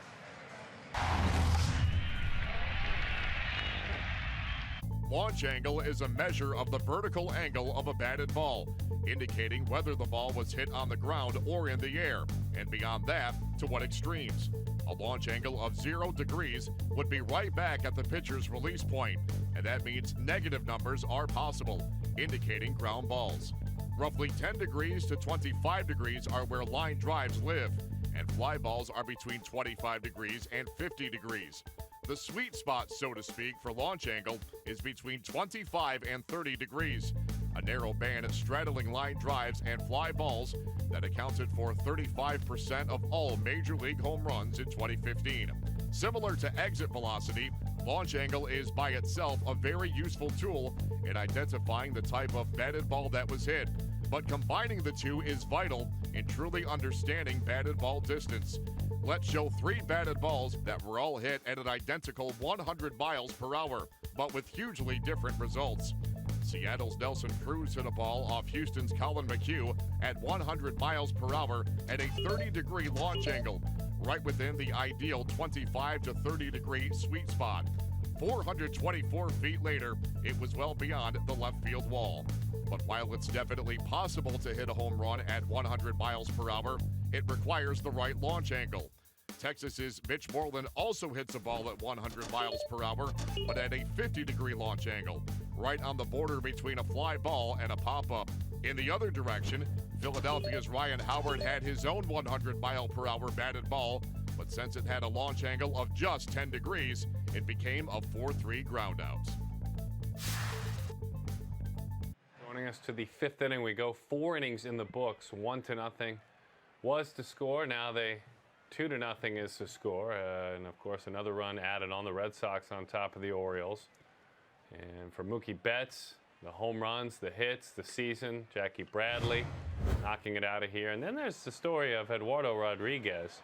5 strikeouts, 1 base runner, no hits allowed. No hits allowed. And I'm glad we're all on the same page here that we are not worried about jinxing anything, because 3 dudes in a studio a couple hundred miles away can have no impact on the outcome of this game. So let's say it loud, he has a no-hitter going, and I think that that's awesome and fun. Right. No, he has a no-hitter. As a matter of fact, if we were sitting in the stadium and we were calling the game, we'd say the same thing. I'm glad we're on the same page. I appreciate that.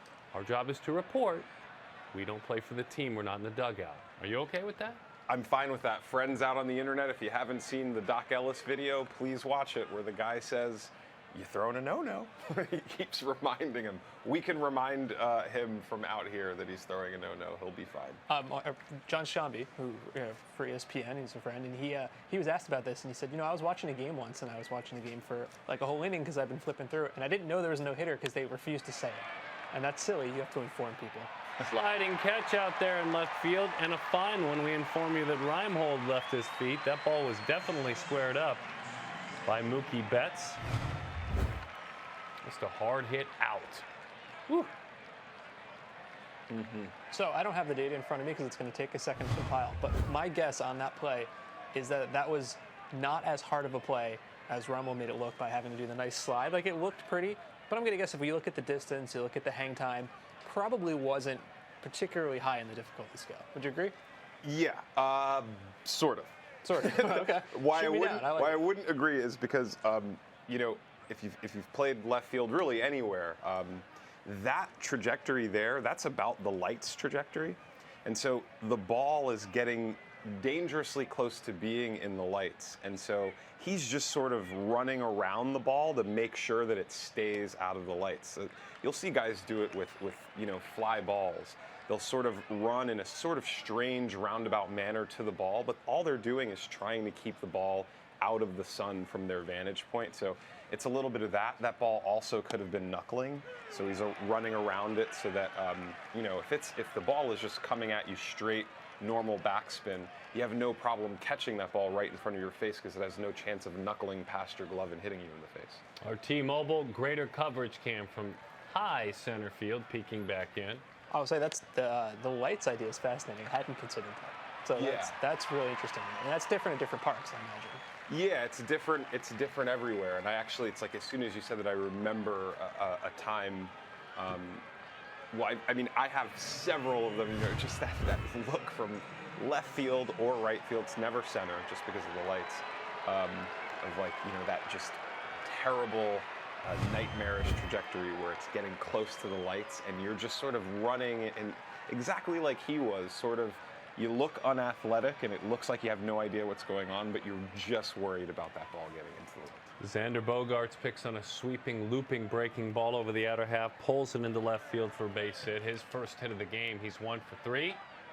And here's Ortiz. Big poppy to right field. He just missed it, didn't he? Oh, baby. Boy, did I off the sweet spot of the bat. Big Poppy had the uppercut going, just didn't get it on the sweet spot of the bat. I was getting ready to scream. Really? He took a run at it. He took a run at 539, and he comes up a little bit short.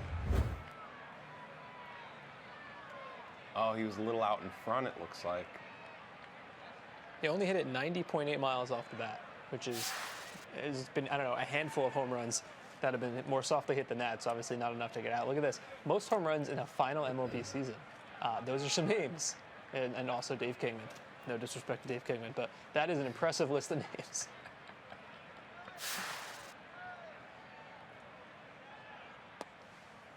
My father was a teammate of Dave Kingman's in 1985 in Oakland, and he was a for sure 100% designated hitter. We'll remind you, too, that you are watching MLB Plus featuring StatCast, powered by Amazon Web Services. Dave would come to the ballpark when Dave wanted to get to the ballpark, and I mean that respectfully, because he'd hit homers when he got to the ballpark, but he lived in a harbor, much like you see in Baltimore, as that one is on the inside corner. Went back to a boat, lived in a boat, had 2 lockers. One of the lockers was for all of his life clothes, the other one for his baseball clothes. What he wore home to the boat, he wore back to the ballpark the next day. Rarely would he take batting practice, and he'd go down with his helmet and about 3 or 4 bats, sit on the end of the bench, and either strike out or hit a homer. I mostly remember him for being on 4 teams in 1 year, which is always one of my favorite fun facts. He was a good teammate. He was a real good teammate, but he was a unique player. Kind of an extreme stats freak player, you know? Kingman would have been fun, Mike, in this era to talk about the things he did. He reminds me of, I don't know, kind of Trumbo-esque. Yes. Right? Yes. Lots of power, A little stretched in the outfield. Yeah, almost a one-tool player. Maybe that's a little harsh, I guess. I don't know if Trumbo lives on a boat. I don't know that either. In the harbor. There's Hanley again, pounding one off his foot. Talked a little bit about Hanley's adjustments to his stance. The thing that I left out is that he's over the ball. And he was a little bit more, he has his leg kick sort of softball thing going on that's getting, having its, resurgence in the last few years. But he's over the ball, and what that means is his chest is a little bit over it. If you were to pre-pitch, try to push him over, it'd be a lot harder today with this stance than it would be, say, last year when he was having some of those struggles. Barry Bonds was huge about that.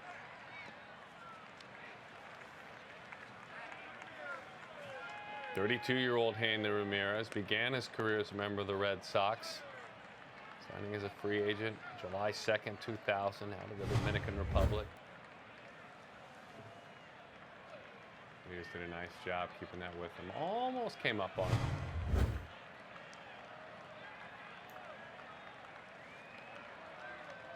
It's interesting, if you look at Gausman's pitches tonight, so obviously a lot of four-seam fastballs, and those are strikes or close to being strikes. And then we've seen sliders and splitters.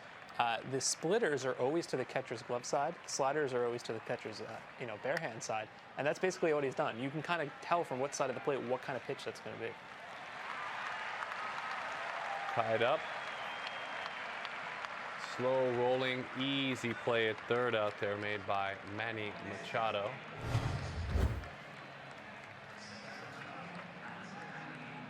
Again, the little sweeping slider away, then fastball in, a little bit too much. And well, he made the mistake in the fourth inning. Really out over the plate, overly aggressive and attacking Bradley with the home run there, but otherwise he's been all right. He really, really has been all right, reeling things in the last couple of innings. So Ashley Chavez is getting everything together in her Yasiel Puig fan club studios. We're not doing that anymore, Darren. We're not doing that anymore. That's why I said that for you. You've been joining in with Ashley. Let's give her the official intro. How is everyone doing, Ashley? I'll be more professional. I won't mention Yasiel Puig. No, we should keep that going, actually. It's fun. Okay, it's good. our last show. Let's Good, do it. Good. No, everything is going great. I wanted to mention this earlier, so we're going to bring it up now. Guys, this is in the outfield at Coors. This is the Heltenberger Shack that was demolished by a home run during batting practice, and no one knows who hit it. People are saying Holiday, but no one knows for sure. I'd be impressed if he did. Matt Holliday's got a broken thumb, I think. Oh, but then, yeah. I wish there was video of that happening, because I think that would be viral instantly. Why is it a secret? I don't know. I need to know now. Anyways, pretty impressive. This one is from Ray B. He asked, will Mookie Betts take MVP? Maybe. He might. I think. Well, how about this? I don't think he should because Mike Trout exists, but Yes. because Mookie Betts is on the Red Sox, who are going to the playoffs, he's got a real good shot at it because he's been outstanding, not only on both sides of the ball, but on the bases as well. Hope for short athletes is what I have to say. Very, very good stuff. That's it, guys. No, that's it. We'll wait for more on Yes. on your other subject. There'll We won't be even more. mention it. Yeah. Yasiel Puig. Yasiel Puig. The MVP board and certainly the discussion of who is in that MVP discussion. As you mentioned, Mike Trout, bias. That's who I agree with you. And there's so many positives there for Mike Trout. Sell me on someone else. Go. Basically one of the two guys in the middle because they're playing in big games. Mike Trout has been good in this league for a while, and he doesn't play in any big games. Mookie Betts plays in big games. Josh Donaldson plays in big games. Jose Altuve plays in some medium-sized games. They're probably not going to make the playoffs. More hope for short players, which I'm all about. So I'd love to see any of the three guys on the left to get it. So I have to be the Mike Trout fan club here and say, I'm with you. Playoffs don't matter. It's not Mike Trout's fault that they don't have a healthy pitcher or anybody else in the lineup. I will say this: Mike Trout has been the best player in baseball in each of his 5 years. The only time he's won the MVP was actually arguably his worst season. Why did he win it that year? As our editor Matt Myers reminds me, because they made the playoffs that year. It's just such an insane system of voting, where we're judging guys based on how good their teammates are. Well, Mike, life isn't fair. No, it's not. But I'll tell you what, if you put it down in some big games, I think that means something. Who knows? Maybe we need a better definition of what the MVP really means. In my opinion, the players should vote for it, and I think that things would be a little bit more clear because players have a really, really great perspective for what everyone's doing. 0-2 the count to Jonathan Scope to lead things off here in the bottom half of the 5th inning. Baltimore trailing at 2-0 in the hands of Boston. I have to briefly disagree with you again because you've got to vote. I don't this year, but partially selfishly, you're not wrong. Partially, players didn't even vote Clayton Kershaw into the All-Star game last year. I feel like there's a lot of players who are really, really good at playing baseball. Some of the other stuff, they see who they see, and they like their friends. A guy playing for the Orioles, for example, how often does he see guys for the Padres? Right? Yeah. Or pay attention to somebody for the Diamondbacks. No, you're exactly right. That I think that players, because they have inside knowledge about players, they maybe have some incentive to, not vote for some guys that deserve it. Maybe it should be some sort of happy medium between the deplorable system we have now and player voting. Matt Wieters now with his opportunity. He struck out back in the 2nd inning. I say keep it exactly the way it is. Yeah? Because it's being discussed. And baseball and any other sport likes when their sport is discussed and debated, and that keeps it hot. So keep it the way it is. You can't get it much more scientific anyway. Mike Trout would love to be, as you say, putting it down in big games. He just hasn't had the opportunity. So Wieters takes a high strike, similar pitch that he swung right through to strike out back in the 2nd inning. No hits allowed so far for Eduardo Jose Rodriguez. He has gone 6 or more innings in 7 of his 17 starts, 7 or more innings in 3 of his 17 starts.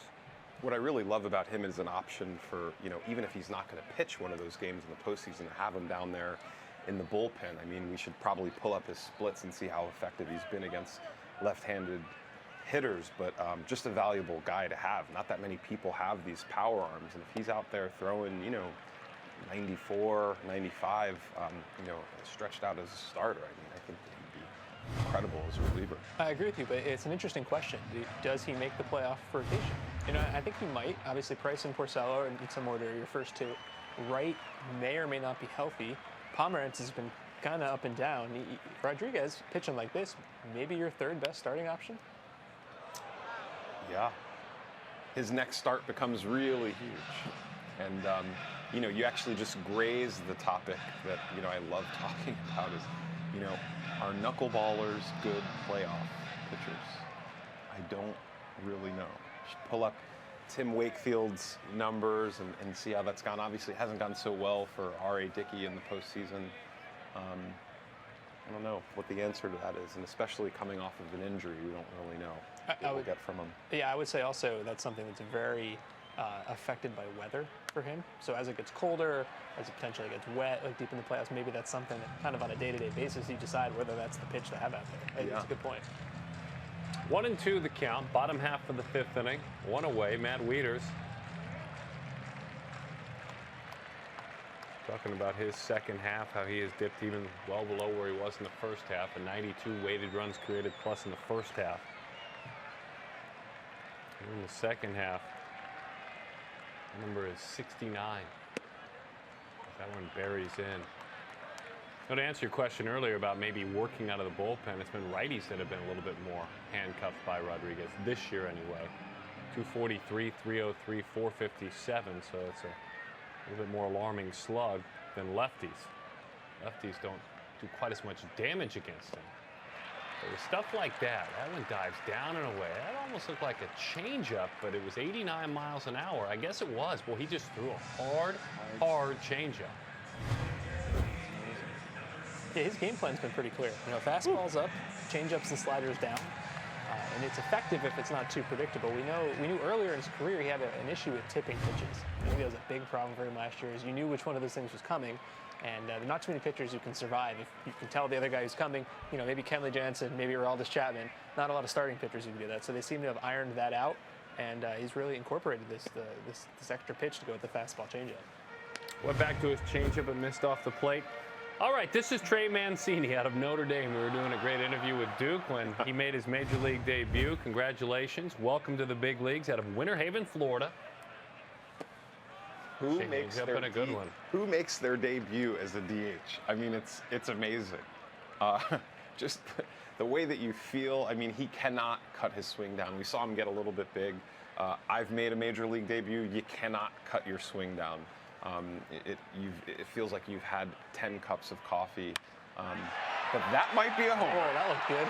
Line drive out of here. First big league hit is his first big league homer for Trey Mancini. I'm guessing he didn't feel any of those footsteps going around the bases. That is a heavy high five right there. 111 miles off the bat, 434 feet. That is crushed. Not much of a launch angle. What? What do we have there? 23 degrees? Yeah, that was a screamer. I want to bring him back out to say hi to the crowd. Oh, curtain call they're asking for. That's a big fella. A low fastball. He almost golfed that one a little bit. Yeah, that's great. Congratulations to Trey Mancini. It's really big to get that one quickly out of the way. You get your first hit quickly out of the way. Now we can get a little bit comfortable and contribute because this is a guy that they may really need down the stretch. So, you hate to see somebody go, an 0 for 10 or something like that. You got to keep him on the bench. By then it's sort of a mental thing, and he's fighting, the game and fighting his nerves more than he's actually fighting the pitcher. It's good to see him get that out of the way and be able to contribute now. Baltimore's 2015 Minor League Player of the Year last year. He went 359, 375, 569. Minor league, huge numbers for Mancini last year. Their Player of the Year as J.J. Hardy takes into the dirt. 16th home run allowed on the season by the left-hander. Home run distance. Well, they hit so many home runs, they're going to travel a long distance. That is a lot of feet. And over by about 10,000 feet over every other team. Look at that. That's Notice who's not on that top 5 list? Who would you expect? Boston. Colorado. Oh, smarter. No, obviously that relies on hitting a lot of home runs. Yeah. And I think that's why the Cardinals are up there too. They've been crushing a lot of homers. So it's fun to see what a huge gap that is. Which has also been surprising, the Cardinals hitting so many homers. Didn't really think of them, built that way. Yeah, they're hitting home runs and they can't play defense. Real Cardinal baseball. Right.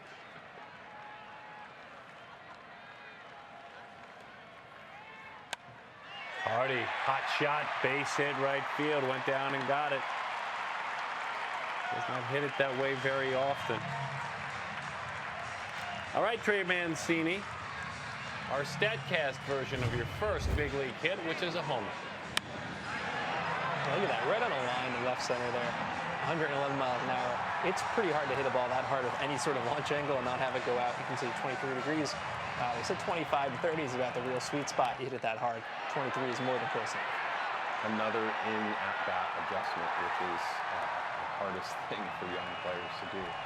Got big on a couple swings, and he's got a strike on him, and thinking, all right, I just got to put the bat on the ball, just play baseball, and you've got yourself a homer.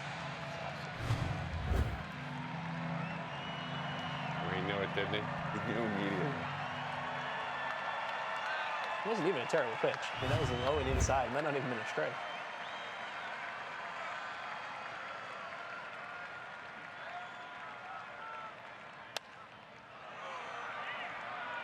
Bogarts.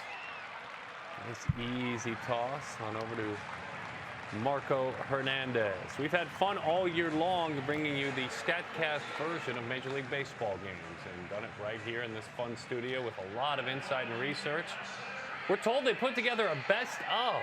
So here's a look back, the best of MLB Plus this year.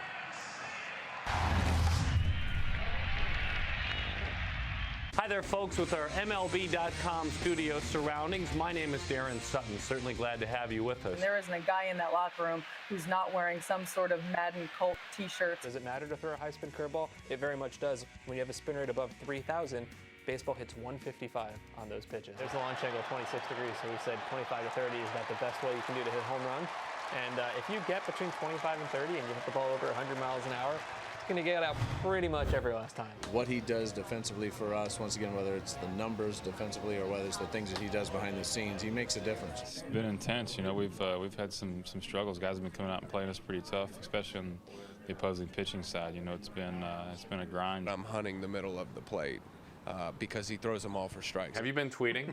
I mean, seriously, have you been playing along like you're supposed to? How did they get Ted Danson to anchor MLB Plus? We got really lucky. Wow. Ted Danson. That's a Ted pretty Danson. good. That's a pretty good comp. I think so too. Yeah. Yeah. Yeah. Nice job this year. Yeah. It's been a good year. This is we want your opinion on everything. You know, you're kind of the StatCast king. I'll take that. You know, StatCast king. He is. Very, very good day for Mike Petriello, by the way. All right, let's get back to the ballpark. We celebrate a year of our StatCast broadcast. By the way, happy birthday. Thank you. How about that? Yeah. I share my birthday with some interesting people. The baseball writers, Jason Collette and Jonah Carey, and Gary Cole, Lundberg from Office Space. There's a lot of interesting people today. That's good. So yeah, I'm old now. I share my birthday with Shakespeare. Oh, you got me beat there. Yes, I do. Oh. Okay then. It's okay. You have kids now, so your birthdays don't matter. They don't. And my son's birthday, he shares with Michael Keaton, Jack Daniel, and Freddie Mercury. Ooh. He wins. Yeah, he wins. Very good stuff. Right back to work. Birthday boy and his crew as that one is fired over the outside.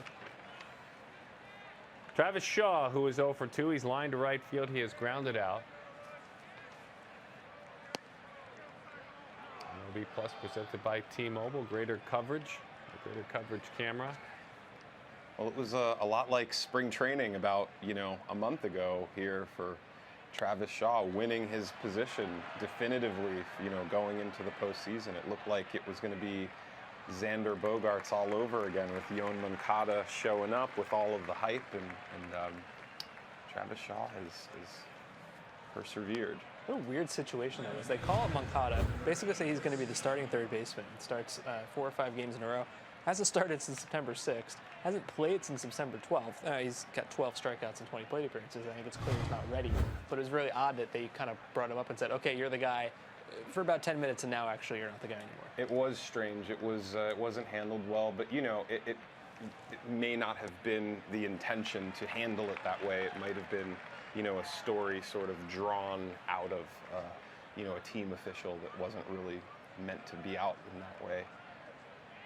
I think Yoan Moncada is going to be a really, really good player, but, just like Bogaerts had to, sort of prove that the stage wasn't going to be a big deal. I mean, to make your debut just before making a playoff debut, you have to get a guy on the field and make sure that he's not going to, freak out when he's on the big stage.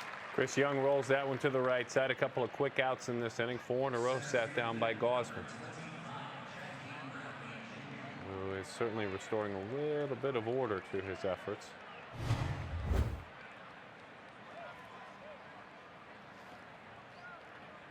Jackie Bradley, he won on the attack against Jackie Bradley. Bradley won that battle. Challenged him twice. First time, Bradley came up empty. Challenged him the second time, and Bradley with his 26th home run of the year. 2-1 the score. Middle of the diamond into center field. A hard hit ground ball base hit. 2 for 3, Jackie Bradley.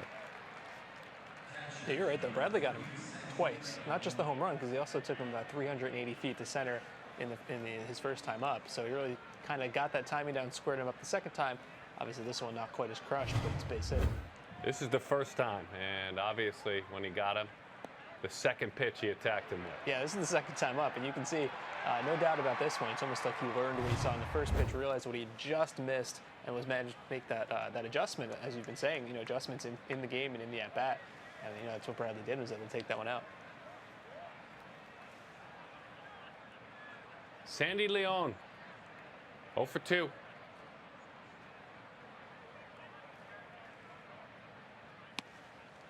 Fastball dives out and away and off the plate to Sandy Leon, 27 years old. Signed with Washington as a free agent back in 2007. High extra base hit percentage at over 10%. League average is 7.6%. Split-fingered fastball misses away. The other thing he does, he jumps into hitters' counts a lot. 3-1 count rate, 12.5%. League average, 8.3. If there's skill to that, patience, to be in that many 3-1 counts. You can see this is why Gausman is so frustrating sometimes, right? You'll see some of these pitches and you go, oh, I get it. I get why everybody likes him so much. He throws 97 and then he drops that split on you. It's just the consistency never seems to be there, for more than a couple of pitches or a couple innings. Now, obviously, he's had a good run, but this is, he's been in big leagues for several seasons now. And they just keep waiting for him to finally pull it all together. Well, he's 25, and when you're a phenom, you do a lot of your developing on television. On the big stage already. It takes a little while for these guys to mature and learn all of these things. Sandy Leon, weighted runs created plus of 139. Who's who offensively amongst his peers?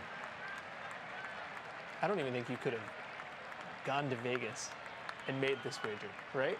It's so out of just the possibility of what was realistic. Looking down, absolutely looking down. That split-finger fastball was what was in his thoughts there, and he got him to chase up. And a really, really good, effective pitch getting him to chase up and out of the zone. It's fast cast time. We'll take a look at what else is going on, StatCast style, if we have a chance around Major League Baseball. Yankees at Tampa. That one crushed to center field. Brad Miller, RBI triple off of Pineda, scoring Logan Forsythe, putting the Yankees up 1-0. 2-1, the Rays have grabbed the lead in that one. Kansas City at Cleveland. Indians going toe-to-toe with the Royals. Carlos Santana, Edison Volquez, goodbye. Solo shot. 33 for Santana. Tied at 1-1. It gave him at that point a 1-0 lead. We're tied at 1 in that one. Atlanta in New York, scoreless in Queens, Braves and Mets, as Drupal Cabrera with an RBI double off of Julio Teheran. Jose Reyes giving the Mets a 1-0 lead. They still lead by that score. Time warp, seeing Reyes over there, right? Yeah, absolutely. Amazing. We told you how Eduardo Rodriguez does his stuff. Mike educated you with his pitch selection, and so this is what we have seen tonight. Look at the changeup. That's what really stands out to me there. A little bit lower on the four-seamer, a little bit lower on the slider. Really working in that changeup, and as you pointed out earlier, Darren, the lefty-on-lefty changeup, it's been effective, and it's not something you used to see all the time back in the day, but that's been his big whiff pitch for the year, and he's really shown some nice ones tonight. Changeup. Yeah, lefty-on-lefty action right there. He's most effective. He can drop that changeup low, drop that slider low, and go high in the fastball. And you can see that one was called strike. I don't think the hitter liked that one very much, but you can do that from the left side, 95 miles an hour, and then drop those breaking pitches or the slow pitches low. That's a really effective pitcher. The Orioles have not liked left-handed pitching all year long. It's been tough. There's that changeup. That was a hard one. Yeah. Real hard changeup, only almost 90 miles an hour. And you can see because the spin rate was a changeup, right? If it's below 2,000 like that, it's almost certainly going to be a changeup. It's a really good way, other than the eye test, to evaluate the kind of pitch you're seeing. That's what we were talking about just a second ago. The Orioles and lefties have not been good partners. What a weird mix of teams on this list, right? You have the Dodgers, who are almost certainly going to win the last three of the teams, the worst teams in baseball, and then the Orioles. T-Mobile Greater Coverage Cam, taking a peek over the left shoulder of the talented left-hander, still just 23 years old. 23 years old. All right, away we go. Jones, Davis, Machado. Huge inning for Rodriguez. And he starts him with a changeup. Knows he's coming after that first pitch. I do like the first pitch changeup. Yeah. I think that's fun. You always talk about not wanting to be predictable. You can't always challenge guys with the first pitch fastball, especially a guy with Adam Jones. You're almost certain Adam Jones is going to swing at the first pitch. He's got one of the 3 highest first pitch swing percentages in baseball. 2 in a row. So now that you've done this, your fastball looks like 100 miles an hour no matter how hard you throw this fastball. So, I mean, if you've got the command, this is where an elevated fastball That's exactly what I was thinking. Exactly what you want right here. Come on, Eduardo, do it. And Throw a if he tries third. it- Throw a third changeup in a row for me. It'll tell you a lot about how confident he is, isn't it? There it is. There it was. Now, if we were all sitting here thinking elevated fastball, Adam Jones had to have been thinking elevated fastball. Well, he's just fighting. I mean, he's at that point, he's just, trying to put the bat on anything that's close. You can tell that, a lot of those high fastballs that he's throwing, guys are still making contact with them. So there's not much deception there, or the fastball, it's like, easy to see, pretty straight. So that's why he really needs to, make sure that he elevates it and shows it. Because you can tell that the hitters are sort of lusting after it, making contact with it. Well, you're right. He's got pretty much a league average spin rate on it. Yeah. So if he had a high spin rate on that high fastball coming in at 95 would be a little more effective because it would pop, it would stay up. And he doesn't quite have that, exactly as you said. The ball, doesn't have a ton of movement to it. Exactly. I mean, more guys that have some movement or a little bit more deception, when you see a swing on a pitch that far out of the zone, you're rarely making contact, but you're seeing these guys are fouling off a lot of pitches that are all over the place. 1-2 the count on Jones. Boston leads it 2-1. Just trying to get started. It's been up after those couple of change-ups. It was all fastballs, 4 in a row up and out of the zone, and the southpaw won the battle again. Adam is 0 for 3. Frustrating night for Adam. He's not helping himself.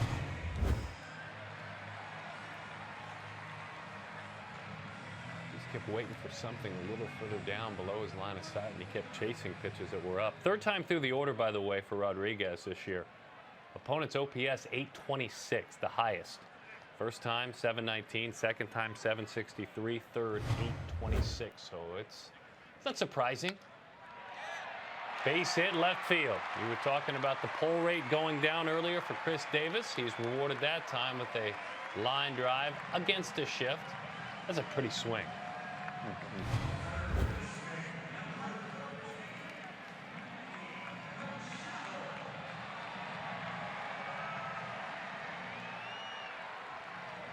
And you like a base hit in front of Manny Machado.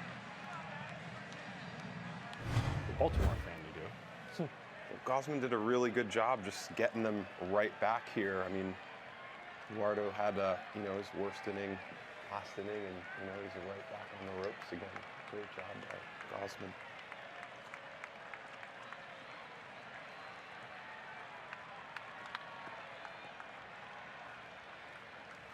Manny flied to left. He has walked. He was the first base runner of the game for Baltimore. Slider in. Want to know the probably in. Pretty good pitch.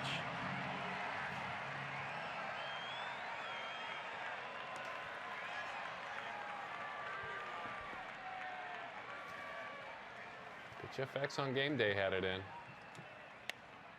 Off the end of the bat, little roller. This is not going to be an easy play. Will they get one out? They do. Wow. He should be out. He slid into first base. I'm glad he got called out. That's Marco Hernandez with that play, not Dustin Pedroia, trying to get that knee healthy and strong. That's a nice play by Hernandez. Base runners all around, funky spin on that ball. Absolutely. Why, Manny? Why? I'd love to see that same view in slow motion again, and see if we could really see if doing that kind of ruined his chance to be safe. I think he's out either way, but I don't understand why you do it there. Basically, they tell you when you're running to first base, watch the first baseman's feet. If he's bracing to jump, that's a time that you dive. But especially now with the instant replay. So, you know, we don't have to dive to seem more safe to win the call from the umpire. It just shouldn't happen. But that's interesting. They teach you to dive on a play that won't be a tag? What they'll teach you to do is if you're running down the line, if you can imagine you're running down the line and you see the first baseman bracing to catch the ball, if you see him getting ready to jump, that means that the throw is going to be high, you should dive. That's the only time that you want to dive, so that you would be avoiding that, you know, that tag from a jumping first baseman. Oh, like the swipe tag. Yeah. I see what you're saying. That's really the only time that you want to do it. And, you know, in history, obviously, they did it to seem safe to a base umpire, and that's no longer necessary, so it just shouldn't happen. 0-1 the count to Mark Trumbo. Fly to center field. Line to the right side. Chris Davis, his exit velocity on that base hit, 105.7 miles an hour. Manny Machado on his ground out, 50.6 miles an hour. There's that changeup underneath it, so it stayed high. A little sidearm changeup there.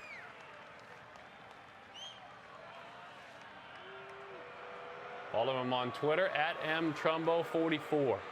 I have no grade or rating for his Twitter activity. Haven't checked it out. I think I felt very strongly about recommending Adam Jones. I wonder where Trumbo lands next year. I mean, it's Nelson Cruz all over again. He's probably not coming back to Baltimore. You know, Mike, how does he spray the ball? Like, where, you know, can you think of a ballpark that's a good fit for him? I mean, he's got so much power.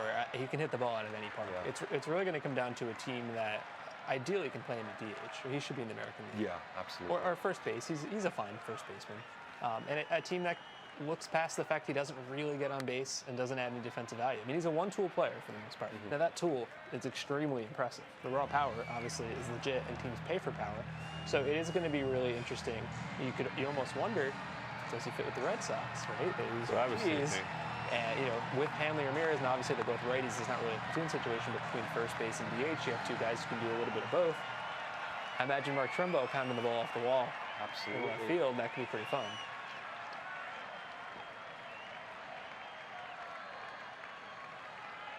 Well, they're going to need a DH. 1-2 the count.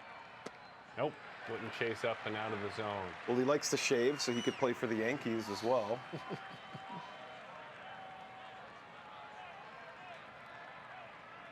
2 balls and 2 strikes to count.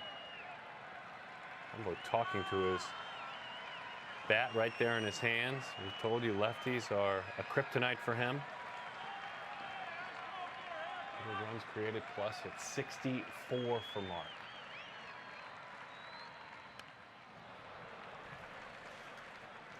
Living on that dangerous edge of the top of the zone right there. I mean, it's amazing.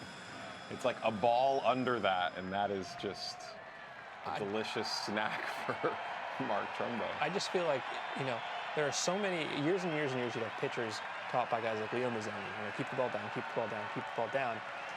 And then hitters really started thinking about that, right? And that's what the A's did for a couple of years. They started buying up guys who were low ball hitters, and that was a really big success for them. And I think pitchers have learned that. And the guys who can do it, who are starting to go up at the top of the zone, they're really finding success. It's just hard to do, or do it right anyway. Yeah. You're exactly right. And as the, you know, as the scouting reports and stuff gets better, you have an idea of who's better at hitting the ball low and who's better at hitting the ball high. I mean, as surprising as it is, Trumbo actually crushes the ball low and in, and he doesn't hit the high ball, you know, necessarily better than he hits, you know, other pitches. It's like actually where you want to get him. It's just that if you are somebody that watches the MLB Network highlights, you just see him hitting so many home runs off of pitches, you know, seemingly everywhere. And you can see all they're doing this at bat is attacking him high, high. That's the first one that was low. Everything else was high, high, high, because I think exactly what you just said. They have the scouting reports too. They know he crushes the ball low. And I do like that one low because it changes his eye level, but it's in the dirt, right? He's not really going to be able to get good with it. Slider.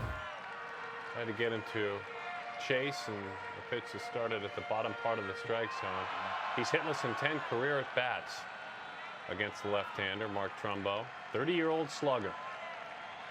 Angels' 18th round pick a long time ago, back in '04, local kid for that part of the world in Orange County, California. a good draft. Find Martin Trumbo in the 18th round. You're back in. You're doing a good job. He can pitch, too. I mean, he threw hard in high school. Yeah. It seems, I think people think he's coming to Baltimore and all of a sudden turning into this power hitter, but he's really credited Edgar Martinez. He was the hitting coach in Seattle last year, and he played pretty well, late in the year last year with the Mariners after being traded. He's kind of credited him. He's the guy that sort of helped him kind of access that power.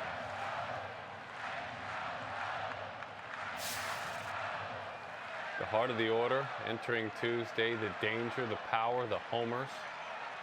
And people plunk down their dollars to come see the long ball, and this Orioles club has done it. They need more people coming through the turnstiles, though. Swing and a miss. Down he goes on a changeup. Rodriguez with a big reaction. He pulled the string. He got Trumbo. I love that changeup. That's easily his best pitch, and it's been really impressive tonight. Big stuff here. High fives all around. Trumbo leaking out front. He had tried the slider down. That didn't work. The changeup did.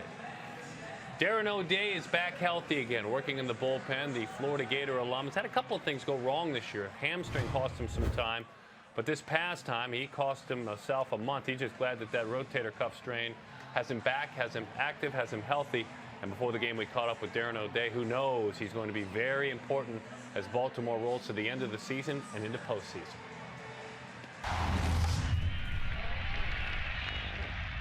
It was a lot of baseball watching, so I'm glad to be back and be helping the guys. The bullpen guys especially did a great job in my absence. So I'm just trying to add to what they did while I was gone, and I couldn't be more excited to be back.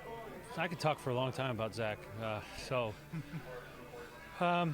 Looking, if you knew where he came from and you saw how much he struggled and how much he doubted, himself, and to see him kind of ascend through his own hard work to be what I consider the best closer in the game now. And when you keep in perspective the fact that hitters pretty much know it's coming and they still can't hit it, it makes him all that much more unbelievable. So I can't say enough good things about him. Well, that's good stuff. O'Day, by the way, with runners on this year, and he's glad that he's healthy again. Opponents at 174 with an on base of 283. This bullpen has some strength added onto it. We bring Jim Duquette back in, and you get a guy like Darren O'Day, Duke, and you already know what you have with the other pieces of your bullpen, specifically Britton. He was talking about him, but when you have a guy get healthy on you, it's almost like you made an acquisition for a player who's eligible late in September. Yeah, it's a huge one for them, especially for Buck, who is so masterful using his bullpen. You used him his first day back against the Rays. He ended up giving up a first pitch home run opposite field to Dickerson. It was one of those days where, from O'Day's side of things, you go, he in his mind, it's been a little bit of a rough season for him when you factored in, as you mentioned, his injuries and in that first outing. But he is going to be a big factor. There's no denying that. And I think, interestingly, is how does Buck use him late in the game? Because he's used Brock in that 8th inning, and he's used Michael Givens in the 7th. And does he get O'Day opportunities in the 7th and 8th? I think he will, and I think you're going to see it real soon because he trusts O'Day. He's seen what he's done over the last couple of years. Jim, everybody in the world wants to know if Zach Britton's going to rank highly in the AL Cy Young. Your opinion? You know what? I think he's going to get some votes. I don't know it's going to be quite as high as everyone thinks, but I think generally it's going to end up going to starting pitcher mostly, and they look at the workload aspect of it. I asked Britton about it last week, and he's very matter of fact. He doesn't even think about it. He heard some of the conversation, some of the reporters were bringing it up, but he doesn't. He tries not to think about it. I think he's got enough pressure on himself already. When you look at the fact that he hasn't blown a save all season long, he hadn't given up an earned run until the middle of the summer. So I think he's handled that pressure well, and he's worrying more about the American League East and helping his team than he is the Cy Young. And I try to get some people in his family to help promote him, or even his agent, Scott Boras, who's here tonight. Yeah, you've been knowing Mr. Britton for quite some time, haven't you? I have. You know what? We drafted him back in, I think it was 06. And he's been, he's a kid when we drafted him out of high school in Texas. He didn't lack in confidence at the time. We thought he was going to be a starting pitcher. And up until a couple of years ago, he was a starting pitcher, and he was more of a failed starting pitcher. I remember back, 3 years ago now, they were trying to figure out, okay, Dave Wallace, the pitching coach, said, you know what he reminds me of? And Darren, you'll remember Johnny Ventures. You guys all remember Johnny Ventures, left-handed sinker baller. Because I think he could be Johnny Ventures. All of a sudden, they give him an opportunity to close out games, and he's been one of the best closers in the game. So Gausman, his last 5 starts, he's been crazy good, giving up 3 runs in 33 innings. He kind of stumbled through the early parts of this game tonight. But here we sit with his team in the game in the 7th inning. Yeah, and I think that's the one thing that I've really noticed with him over the last 7 starts. I think it's gone back a little bit further than that, guys. But his aggressiveness. I thought he was picking a little bit in the strike zone early.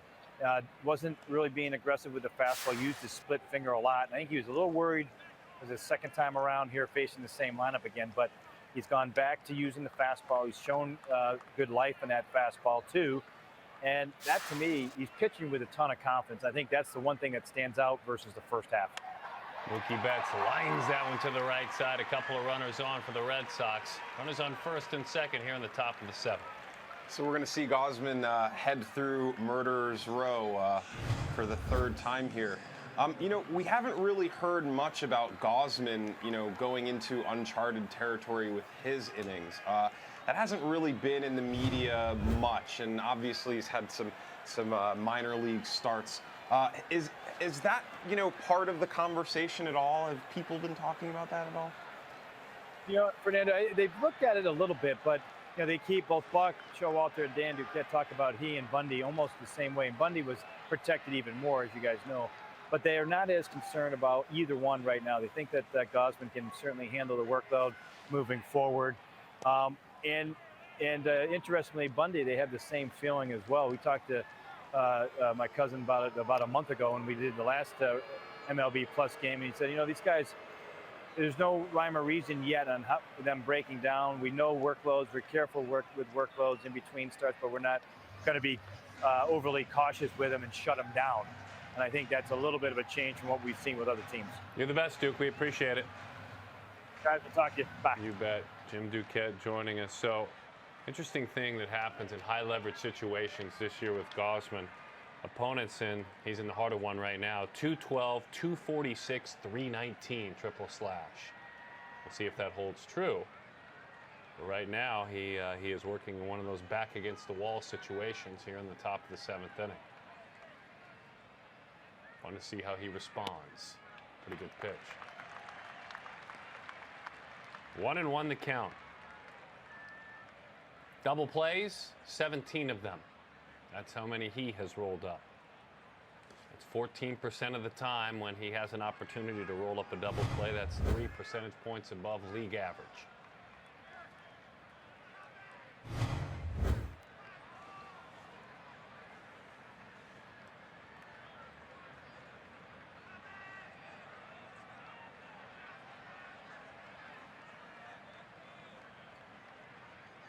Bogart's 1 of 3.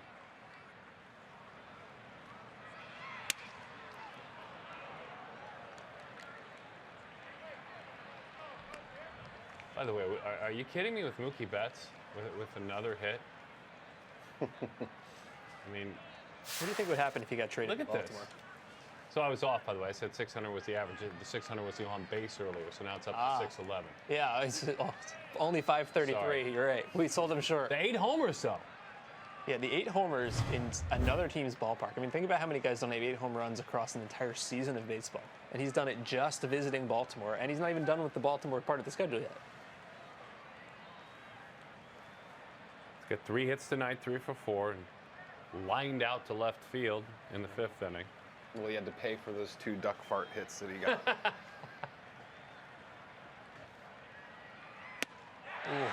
So there's that high fastball, and also 98.6 miles an hour. If you can elevate that, that is just about unhittable. Now, that's an above-average spin rate. I was going to say, that had some spin on it. I don't know if that's elite, but it's definitely above average. You put a high-spin fastball at that velocity, at that part of the strike zone, or just above it. I mean, there is nobody who's going to get their hands up high enough, quickly enough to make good contact. Does it make a difference? It may not be above average. It's above his average, though. It's above his average, and it's above the league average. It's higher than most pitchers you'll see, right? When you're a hitter thinking, okay, he's going to try and get me on the ground. He's going to, as you talked about earlier, challenge low. He got that. Yeah, well, Mookie puts the bat on everything. Xander, he puts the bat on everything. And so you know, he's seeing another fastball high. He's like, I think I can foul that one off, but it just rides right through him. All right, David Ortiz. Statcast, we look back at the high spin of this pitch. Oof. You want to talk about late life, a rising fastball? That's exactly what that was. And it was really just, it was located perfectly. It wasn't so high that this hitter's not going to go after it. It wasn't too low that we saw the Jackie Bradley pitch before he's able to square it up. It's perfectly placed. That's about the best you can do with that pitch. 1-1 that counts. This is fun. Well, here we are in the 7th inning, up to 99 pitches, and he's still rocking 97 and 98 miles an hour. I mean, this, he's been a little inconsistent tonight, I think, but you can clearly see why the Orioles like this guy so much. MLB Plus features StatCast, and it's powered by Amazon Web Services. We're glad you're with us. David wags that bat, beaten in with a fastball, 99 miles an hour.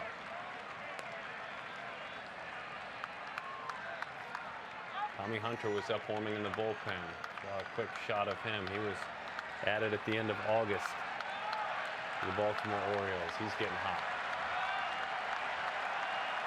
Pitch number 101. About to come home. David is 1 for 3.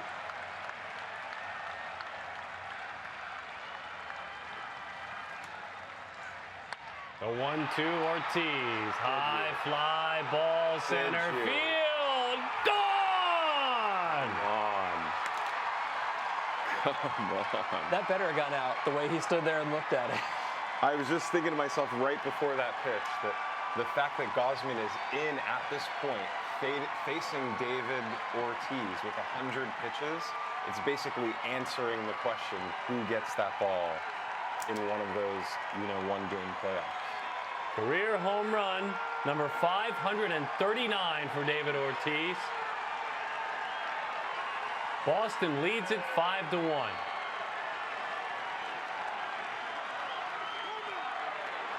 They have to work something out. They have to work something out. To bring him back? To bring him back. They got to work something out. I know that it's his feet. It's just being on his feet. Do you see him run? It looks so painful to see him run. I know. 104.5 miles an hour off the bat. 408 feet. That's 19 times he has gone over 400 feet with home runs then. 19 times this year. Why don't they just get him a walker? He should just hit and then immediately. What about a designated runner off to the side? Go on to the walker. Sign him to one of those. Just stay off of his Remember feet. when Clemens came back and they're like, you can pitch only whenever you want to or only at home? Just tell him he can only hit at Fenway. He only has to hit at Fenway. Wow, wow, wow. David Ortiz.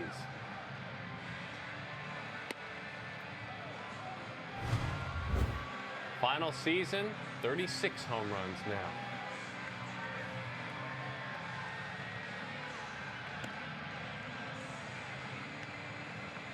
Tommy Hunter is on. The StatCast look back at this one. That is a rough way to end your night by Kevin Gausman because there's a lot of good things, but we saw this 100, as the pitch was not 104 miles an hour. The pitch was 97 miles an hour, a little bit low and outside, and the ball went out quite a bit harder than that. 30-degree launch angle, which is basically about as good as you can do for home runs. No doubt about that. And we saw, I'm actually going to look it up in a second. How long do you think it took David Ortiz to round the bases? Because he took about an hour to watch the ball. That's all right. 30.2 seconds. I have the answer here. Nice. I mean, they left him out there because he's their guy. I mean, that's the guy that you want to do that right there. Yeah, I hate to second guess the choice because I didn't first guess the choice. You know what I mean? Yeah. We're complimenting him for throwing 97, 98 with these high spin pitches. And, in retrospect, I get the argument why he should have been out quicker, but I certainly understand why Showalter was hesitant to do so because he looked so good. He looked good, and he's your guy. I mean, this is one of those times really to talk about bringing in your closer in a non-closing situation. That's the most important situation of the game right there. Those are the numbers for Gausman, and just to finish your thought, they had him in there in this situation. I love that conversation, by the way. I don't think you're wrong, but if Zach Britton entered the game in that situation, I would have passed out and fallen off this chair. There's just no way that would have happened. It's certainly a good argument. Yeah. Yeah. I mean, it was absolutely the most important part of the game. You know, when we look back at the turning point, unless, you know, some more crazy things happen, that's the turning point of the game. And you have possibly the best pitcher in the game, you know, just in the bullpen. Tommy Hunter comes on, Texas, Baltimore, then with the Cubs, Cleveland, and then back signed as a free agent this summer. A lot of lives for Tommy Hunter. He has worked in now 9 appearances, the right-hander. With this squad, he worked 21 times with Cleveland.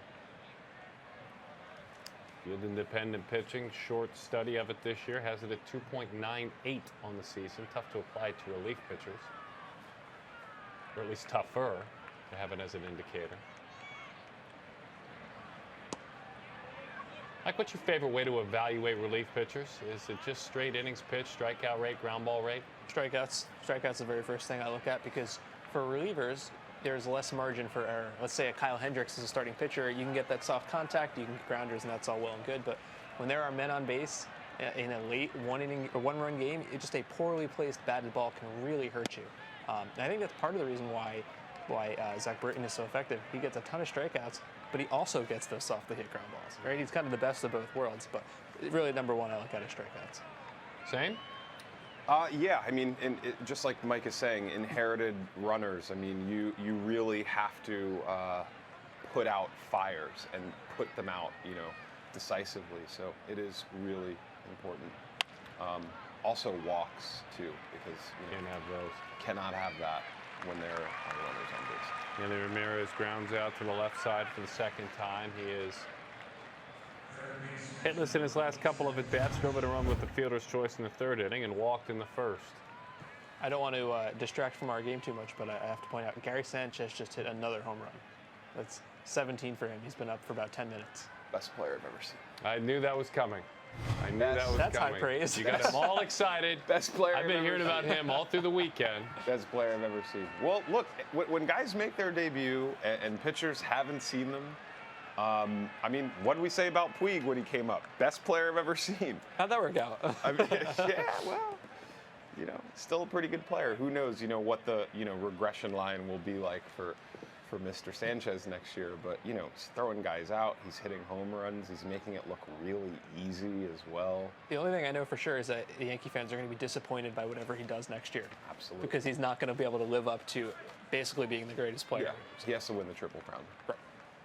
26-year-old Travis Shaw has the count in his favor at 2-0. Maybe pick up a couple saves that he also catches. Good pitch. Darts over the outside at almost 97 miles an hour off that right arm of Hunter.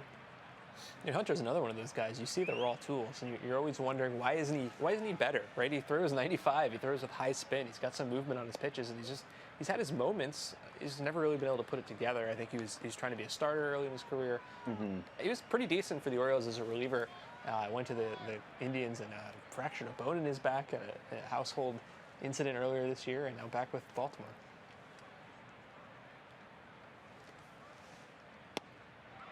Right under the hand. Good dive on that one. Had the look of a cut fastball.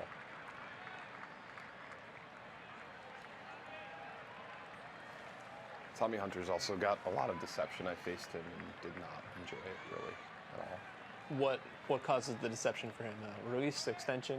It's just the way the ball comes out of his hand. It just sort of explodes. You know, some guys, it really feels as if the ball is being sucked out of their hand just because of the ball appearing late. Sort of the Tyler Clippard effect, where he throws elbows and gloves at you before the ball.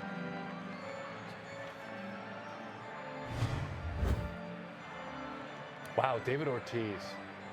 David Ortiz. He did it again. 539 career home runs. Quite stunning. Ashley Chavez, social media, and a lot of love and affection for your segment. It's been very popular. Hey, that's so nice. Thank you. You're welcome. I appreciate it. You're welcome. Well, let's get to it. We have some tweets, and I want to read them. This one is from Dylan Rodriguez. He says, going into next season, assuming both Hannigan and Leon are both with the Red Sox, who do you all have starting? Well, I don't know that I would assume Ryan Hanigan's back with the Red Sox next year, right? He's getting up there in age. He hasn't really been that successful. Right, but they're asking you to assume. Well, I'm going to assume the truth. Listen, the way Sandy Leon's hit, I don't see any way that you can't give him the starting job, even though I don't have high hopes that he will actually keep this up for another year. But he's got to be the guy going in. And don't forget about Blake Swihart, who's still there. He was a highly regarded prospect. Christian Vasquez is still around, too. So they have nothing but catching depth in Boston. Right on. Good to know. We'll see what happens. Next from Guess Who, Dave Bierman Evans.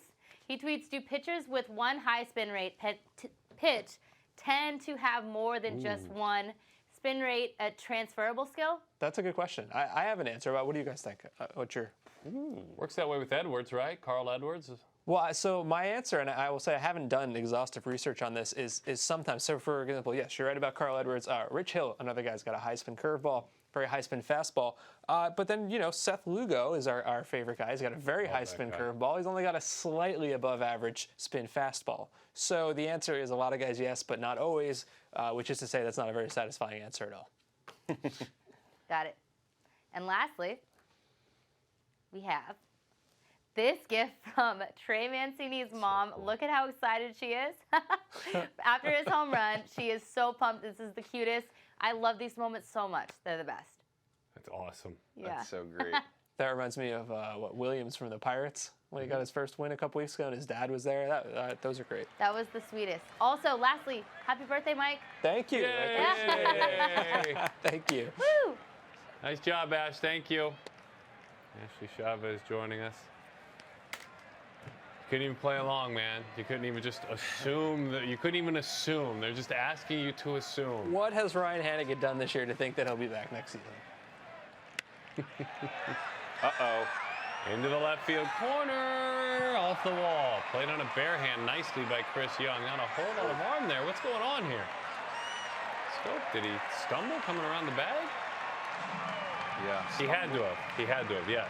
He stumbled, and then there's a little miscommunication of who was supposed to be at second base. I think because they had an out there with the stumble, right? Absolutely. I think Hernandez was, well, he just wasn't where he's supposed to be.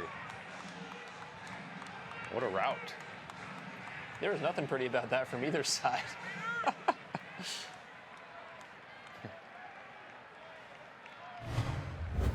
It's a double. Might not have been pretty, but it's his 36 doubles for that man. 36.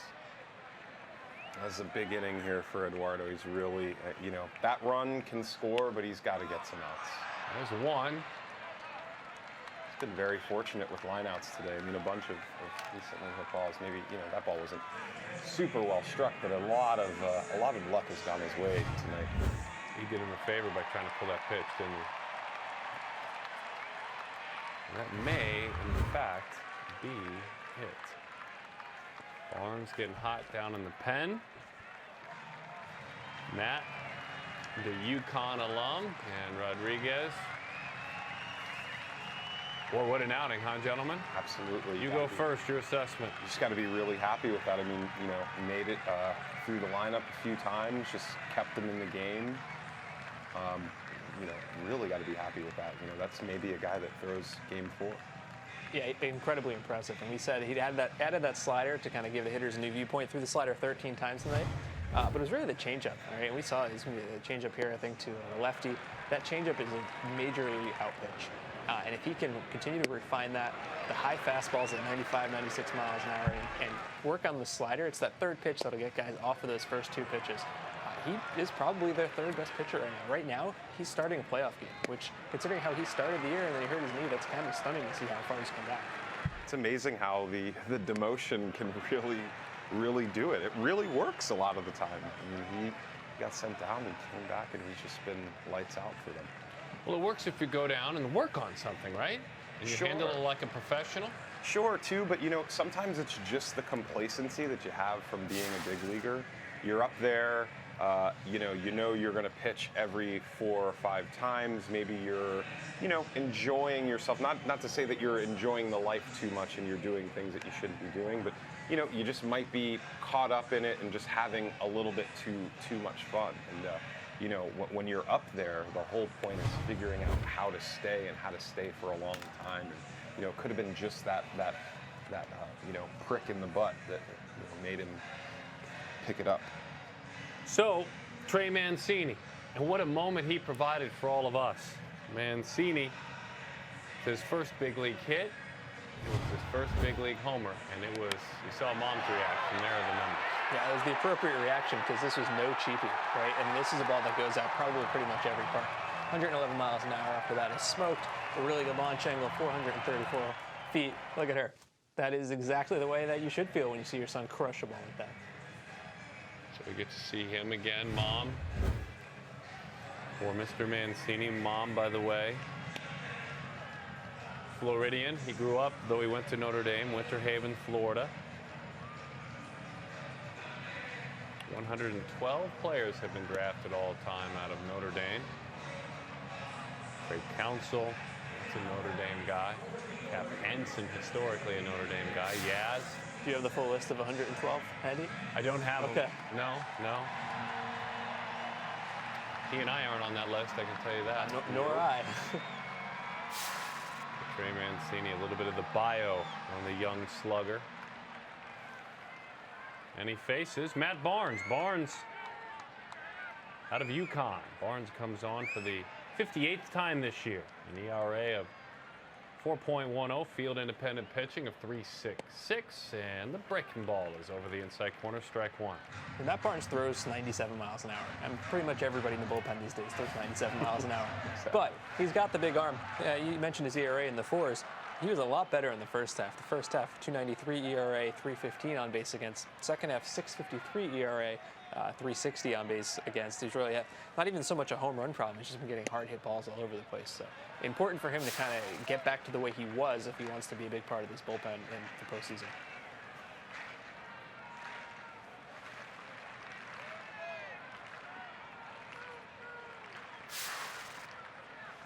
Exit velocity against averages 90, almost 91 miles an hour, 90.93. Contact rate is down a little bit this year, which is good news. But as you said, it's been pretty solid contact when it's been made. Out of Danbury, Connecticut. I'll recommend him, by the way, as a Twitter follower. At Matt Barnes, RHP. Right-handed pitcher. At Matt Barnes, RHP. That's a recommendation. I'm making it. Yeah, there's that 97 mile an hour fastball, but it's not exactly a competitive pitch in the sense that no hitter is going to go after that. It almost hurt to watch him throw that. Yeah, well, it looks like that ball moved quite a bit, and sometimes relievers they just they don't know where it's going. Got to get ready so quickly. I mean, I talked to Wade Davis about that this year. Is that when you get ready quickly, you have no idea where the ball's going to go some days. You just got to kind of work with what you've got. Wags that bat, settles solid. Bender dives away, 2-2 the count. Good hard slider, 91 miles an hour. It's a great job by the catcher calling that pitch, knowing that he just doesn't know where his fastball is going right now. Yeah, that actually is a fastball. That has that much cut on it. Yeah, at 91 though. Logged as a fastball. That's interesting. Yeah. I'm not quite sure what that was. All I know is that I don't know that anything about baseball has changed more over the years than the fact that you can see 91 with movement. Right? Yeah. He's got to get over there. Oh, easy. Lob flip to Barnes. Covering. 3-1 on the ground out. Runner moves to third in the scope after that double. Lead off the inning.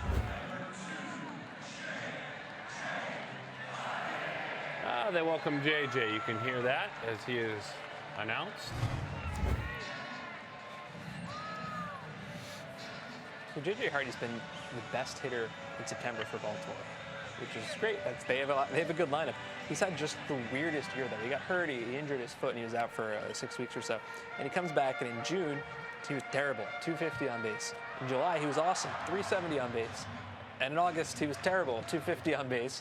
And so far in September, 419 on base, 518 slugging. It's just one of the weirdest up and down seasons after this injury that I think we've ever seen. Absolutely. And while he was, on the shelf and Manny Machado was, playing short most of the time, I think that people were saying, look, this is the future. Manny Machado's, playing shortstop. But, I don't know if I agree with that. For me, I feel that you can get a lot more out of a hitter if he's playing third base. When you're playing shortstop, you're involved in so many plays. It is just such a larger aerobic exercise. Like the day is just so much busier, and I just think that you can produce more over at the corners, one of the corners. So I like keeping Manny Machado right where he is. Yeah, I used to want him at shortstop, but after 2 knee injuries, I think that ship has sailed. Obviously, part-time basis, he did a fine job, but long-term, I agree with you totally. The 1-1 to J.J. Hardy paints the outside corner. A nice play for the second out of the inning, made at first base by Hanley Ramirez. He made a fine play last night as well. I'm glad you used the phrase "paint the corner" there, because that is exactly what Matt Barnes has done. If you've watched him closely, he has not thrown anything down the middle. Every single pitch he's thrown, except for that one that was high and away, has been right on the edges, and that's impressive for a guy who throws that hard. Absolutely. J.J. puts a breaking ball on the ground. Everybody's safe. It's 5-2. And J.J. Hardy has an RBI. Orioles finally get a little bit of luck. Finally. And back to what you're saying, there's nothing that's more annoying as a hitter than when you see a pitcher, throwing uncompetitive pitches, struggling to get the strike zone, and then the next pitch is just right on the corner. It's so annoying.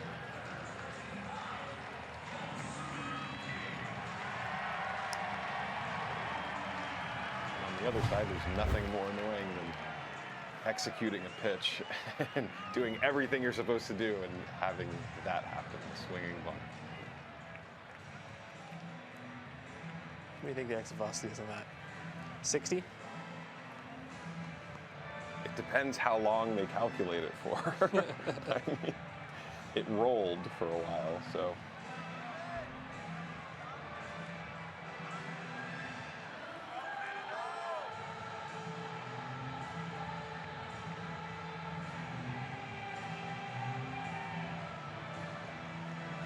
Looks like we may see a pinch hitter. We'll see.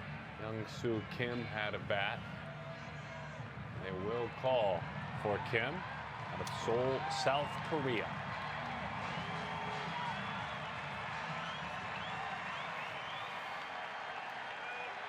Kim is pretty much the definition of a platoon player. And what I mean by that is that it's late September. He has 0 hits in 20 plate appearances against the lefty. He's been on the team all season long. Oof. They didn't have lefties like that back in the Korean League. We're definitely going to see a lot more, Korean players coming over and making an impact in Major League Baseball. But you think there's a premium on left-handed pitchers here. Obviously, over in a league like Korea, you're not going to see that many really quality arms left-handed. On base of 382 this season for Kim. He was the one who they wanted to send him to the minors when he came over, and there was the whole big brouhaha about his contract wouldn't allow it, and maybe they'd let him go and just try to send him back. And he's ended up being a pretty useful player.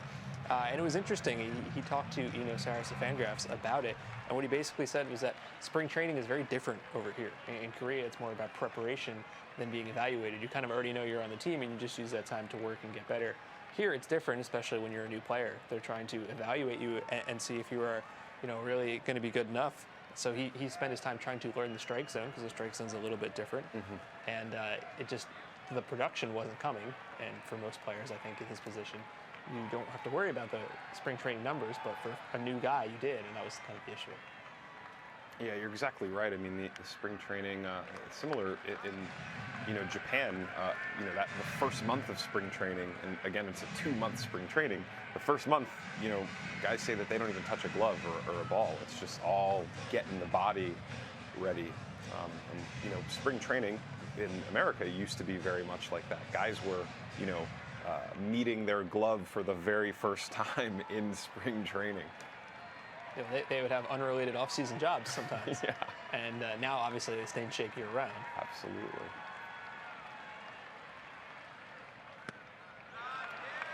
We mentioned Cap Anson earlier as a Notre Dame alum. Cap Anson used to say about spring training, it's the time when I sweat the alcohol out of my system. From the good times I had, and that's a quote. That's a quote. Yeah. From the good times I had throughout the winter, get those microbes out of my system. Not anymore. 1 and 2 the count. Different look for this man out of Korea, South Korea. That one spikes in there from Barnes. I had a coach say, this is no longer spring training. This is spring make an effing team. Almost came out. It's okay. It's the internet.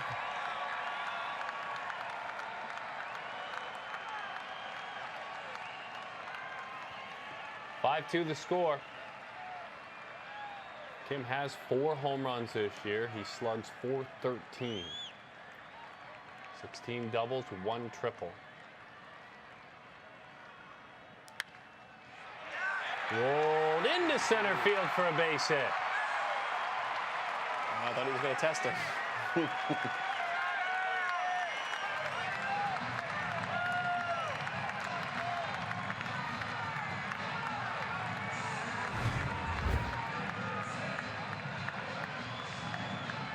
You can see Hernandez is shaded over a little bit. Oh, yeah. I mean, that's a double play ball.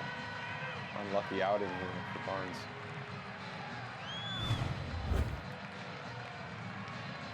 Side Wheeler Brad Ziegler warming in the pen. Looks like he will be called upon, the closer for the Diamondbacks, before coming over.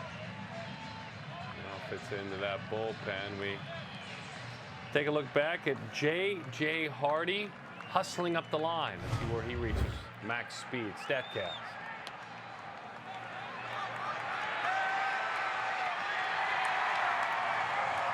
7 miles an hour, that little swinging bunt base hit. So he's fighting a little bit of a limp, but that might just be the natural baseball limp that you have from all the left turns and all the right-handed swings. I mean, every baseball player, you can tell by the walk. We take a look at what is going on around Major League Baseball nationally, and we start with Jacob deGrom undergoing elbow surgery and out for the rest of the season. Daniel Murphy, second straight game, is watching. And ended up pinch hitting later on in the game, and Dustin Pedroia not getting the start in this game. Left knee soreness, so out of the contest, some of our news and notes. And you wonder if Dustin Pedroia maybe gets to that ground ball. You know, I mean, Hernandez is a good defender, so maybe not. But it'd be interesting to see if the regular second baseman was there, if that ends up looking different. When I look at that board, I just think Jacob deGrom, another star pitcher going under the knife. You know, we're not really sure. Obviously, you know, Mike, you might be able to speak about Jeff Passan's book that he wrote this year about the arm. But, you know, as things are getting more competitive, we're seeing guys are no longer afraid of, you know, going into deep counts. Everybody's throwing something that moves. Everybody's trying to throw a cutter, putting all this English on the ball. It's just sort of the natural progression now. You know, if you think most of the dominant bullpen guys even are going under the knife after a year or two. Best pitcher to this day that I've ever seen, the best pitch I've ever seen, Johnny Venters. Johnny Venters, you know, lasted 2 years, basically, 2.5 years. So it's really difficult. The most interesting thing that I heard about it is that you know, a guy that actually works for Major League Baseball, Mike McCollum, he said that the sticky mound is actually one of the only new variables that's been introduced into this equation. Before, the pitcher would land on basically like a sand, you know, plane there, and you know, sort of ease through the motion. Now they're sticking on, you know, on a surface that is putting a lot of stress on the arm. I mean, we still don't really know why it's happening. So here is Brad Ziegler, ground ball specialist, certainly, as that sweeping bender misses outside. 1-0 the count, one of the highest ground ball rates in the game. The man in the other dugout who would love to work Zach Britton, #1, but Ziegler from down low with that arm angle. You're absolutely right about the ground ball percentage, but he's actually been getting the whiffs since coming to the Red Sox. 16% strikeout rate with the Diamondbacks last year. It was 13%, the year before 19%.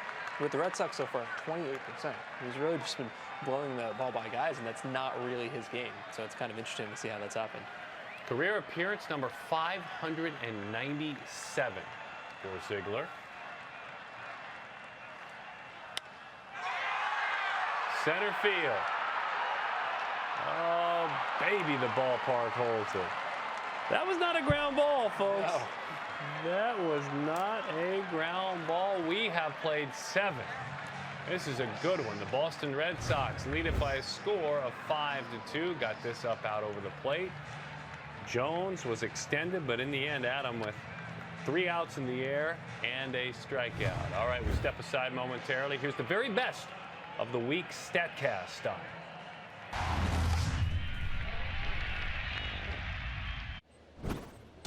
His breaking ball launched to left center, way back. Gordon takes a look, and we have one into the fountains, or over the fountains. A big blast from Ryan Healy. It is his 10th of the year. He got all of it and more against Edinson Volquez. Absolutely crushed over the fountains into that final section of seats in deep left center. Lines up base hit into left field. Tomas rounding third. Throw to the plate, and he is out at the plate. What a throw by Andrew Toles. And that will end the inning. Runners beware. Don't test the arm of Andrew Toles. Yasmani Tomas found that out the hard way. Deep left, as you were asking. Gone on the Waveland. 2-2. Boy, oh boy, did he get into that one.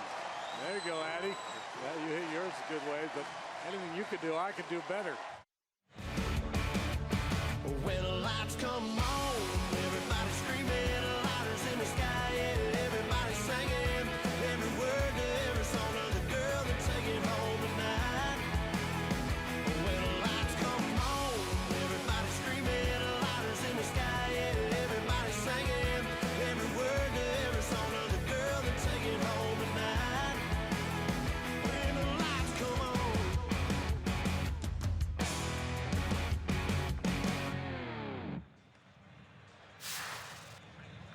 Beautiful night at the ballpark. Tim McMaster, our T-Mobile Greater Coverage reporter. Not only has he been taking us around the yard out onto Utah Street, but there are some pretty memorable seats, Tim, and some places where memories are to be found in the ballpark of historic long balls and moments, huh? To think I have a pretty good knowledge of all the different ballparks across baseball and the unique things, but this one I actually didn't know about until doing a little bit of research. I feel like everybody kind of knows about the red seat at Fenway where Ted Williams hit his legendary, maybe true, maybe not true home run in his career way back beyond the bullpens. And of course, there's the purple seats out in Colorado at Mile High, signifying Mile High for the Rockies. But there's 2 orange seats here at Camden Yards. One of them in honor of Cal Ripken Jr., who hit a home run to that orange seat right there. His 278th career home run. That actually passed Ernie Banks for the most home runs ever hit by a shortstop in Major League Baseball. And then the other one, Eddie Murray, 500th career home run. That one hit back on September 6th of 1996. That one's located in section 96, row 7, seat 23. So guys, 2 orange seats at Camden Yards, one of them in right field, one of them in left field. Both of them occupied tonight in some pretty memorable shots. There's Eddie Murray going deep to right center field. Not a small poke by Murray. That his 500th career shot. And the streamers came down here at Camden Yards. One of the cool moments in this ballpark. And that, of course, as I said, back in 1996. And then Ripken to left field. And guys, this may be surprising, but he's still the all-time home run leader among shortstops. Alex Rodriguez has more career home runs, but not as a shortstop. He moved over to third base, and he was only 8 shy of Cal Ripken when he made the move from shortstop to third base. So Cal Ripken still your Major League Baseball all-time home runs leader among shortstops. Tim, it's Mike. I was looking at the video you shot of those orange seats out there. Is there any plaque or anything on them that explains to fans what they are, or do they just think it's kind of a cool special orange seat for them? No, you got to ask questions. In fact, I came to the top of the section over where Murray's is, guys, and I said, I just kind of walked over in the general area, and 2 ushers both said, what are you looking for? And I said, I'm looking for the orange seats. And they immediately both pointed at the orange seat, and they said, That one is for Eddie Murray. It was his 500th career home run. So you don't have to do a lot of research, but there's no plaque. You just have to find the closest usher who will know the information. Hey, food-wise, what do people love there? I mean, we hear all about Boog's Barbecue. Is there some hype that's tied to that? What else food-wise are people talking about? Guys, it's Baltimore, so obviously besides Boog's, it's pretty much seafood. I think you may remember the crab mac and cheese hot dog that I had last time I was here at Camden Yards. I've also had Boog's here. Other than that, a lot of the stuff here, guys, at Camden Yards is your traditional ballpark stuff, but you can get crab meat. And, of course, around the park, we're in the Inner Harbor, so many other food options from seafood to steak to everything. Thank you, Tim. Thanks, guys. Tim McMaster, T-Mobile Greater Coverage Reporter. All right, the southpaw, Ryan Dunsing, ready to roll as he comes on for his 11th appearance in the big leagues for Baltimore this year. Longtime member of the Minnesota Twins. Out of Nebraska. So he actually had, as there's a wild pitch here, elbow surgery this year after signing with Baltimore because he injured himself on a chair in the Texas bullpen. I don't know exactly how he did it, if he fell over it, if he was sitting awkwardly, but he was just sitting in the chair, injured his elbow, and having to have surgery, and he missed a considerable chunk of the season. So it's on the list of embarrassing baseball injuries. I don't know if it's quite Glenn Allen Hill sleepwalking through a glass door, but I think that's got to be on the list. Well, as a career minor leaguer, there's no embarrassing injury sustained in the major leagues, I will tell you that. You still got the service time. It's really interesting to see these guys, former starters, sort of, try to fit into bullpens. I mean, Duensing, I believe, made an opening day start for Minnesota. 61 career starts in the big leagues. You're exactly right. Jackie Bradley homered back in the 4th inning. He takes this one low. He's interesting, though. So, as you said, he was with the Twins for a long time, and he had a chance to sign with either Kansas City or San Francisco this year, as you can see. He's kind of a sinker slider guy. And the reason he picked Kansas City is because their AAA team is in Omaha. And he figured if I don't make the team, I'm from Omaha, at least I can pitch at home. And that's exactly what happened. And that's why he chose them over San Francisco, never got called up, opted out, and ended up with Baltimore. It's a cool park there. Really cool. Storm Chasers. And speaking of, AAA parks, it's interesting how different Norfolk, which is Baltimore's AAA park, is so different from Camden Yards. I mean, it is difficult to hit a home run in Norfolk. It's muggy air, and then Camden Yard is just hitter's dream. Good slider, by the way, is the undoing of Jackie Bradley Jr.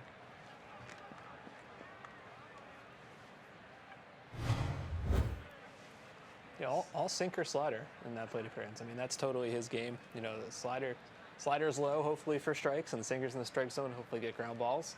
It's not overly complicated.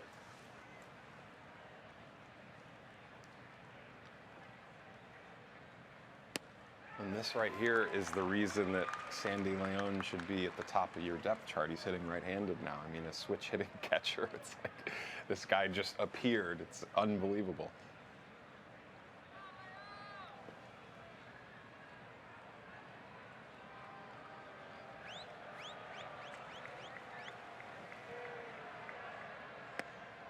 One and one the count to Sandy. He 0 for 3. He struck out a couple of times, lined to second.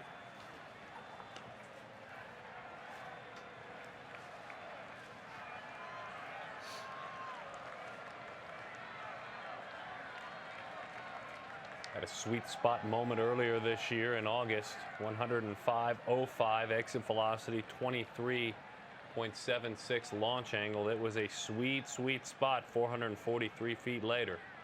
And a home run against the Orioles. That was a perfect combination of numbers and metrics for him.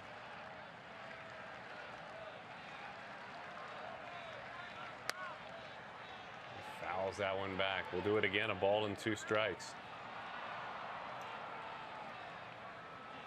The other thing he's done this year, he has extended bats, taking more pitches. staying alive, fouling off more pitches. His at-bats are almost a full pitch longer than in seasons past.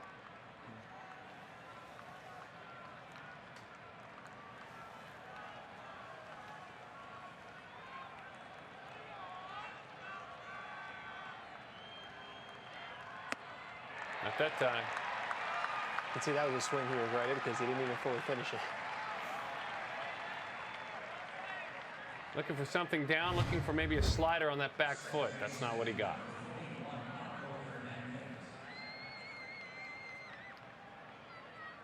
So he got a pitch, looked like it was coming in as a hot air balloon, and he came up empty. Here's Marco Hernandez. Singled, scored, grounded out to short, and flied to left field.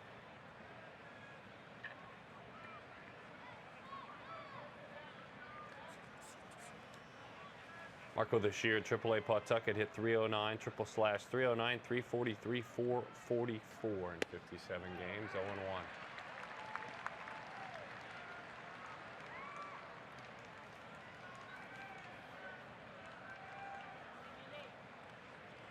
Just hanging out with us a little bit later, David Ortiz with career home run number 539. A 3-run homer. Final pitch thrown by Kevin Gausman. 0-2 the count.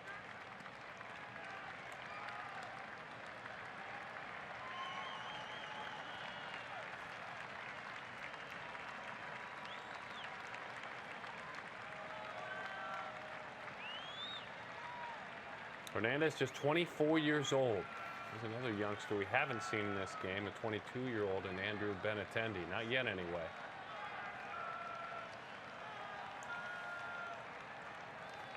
The SEC in Arkansas, Boston's first-round pick in 15 as he takes high. Yeah, you remember seeing him play in that College World Series? I do. I mean, I thought he was great, but I still didn't think that it would happen so quickly. Benintendi has made his way to the big leagues. 151 total minor league games. He's been up here now. Not to return, I would imagine. Probably not. 2-2 the count.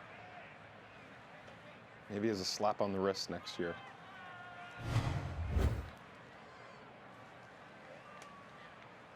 Weeders puts his nose down on that one, makes a very nice play. You know, Two times a Gold Glover. Excuse me. I was just going to make a bad joke. It's okay. I was going to say I like Brian Dunsing's pitch mixture, but he sure knows how to bring a game to a grinding halt. 2-2 the count.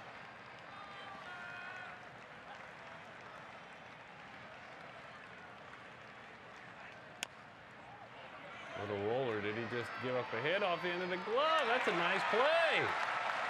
Just kind of scooped it up there, snow coned it, hung on to it on the edge of that glove, and an accurate throw, and Davis dug it out. 5-2, the Red Sox on top of the Orioles, and a fine play to end that inning there.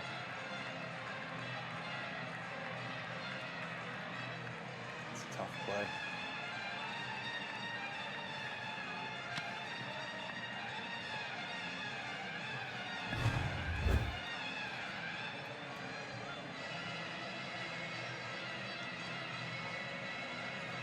So here we go. Obviously, David Ortiz a fun part of this game tonight. I mean, there's no doubt that you don't get excited about that. The work that was done, and done very, very effectively for the Boston Red Sox by Eduardo Rodriguez. But we can recap.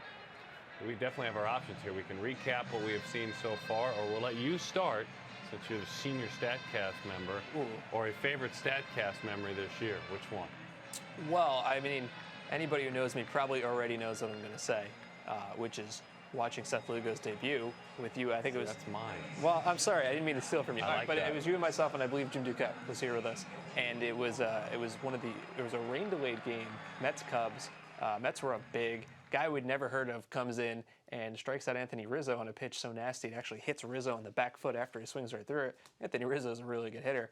And I believe we might have actually had you on live from the ballpark at the time, as I remember. And so you were giving, an interview and saying some really great things. And I think Duke and I look at each other like, did you see that pitch? And then I look at the spin rate, and it was like the third highest spin rate pitch anybody had thrown is this guy's 12th big league pitch. And like that's someone we need to pay attention to.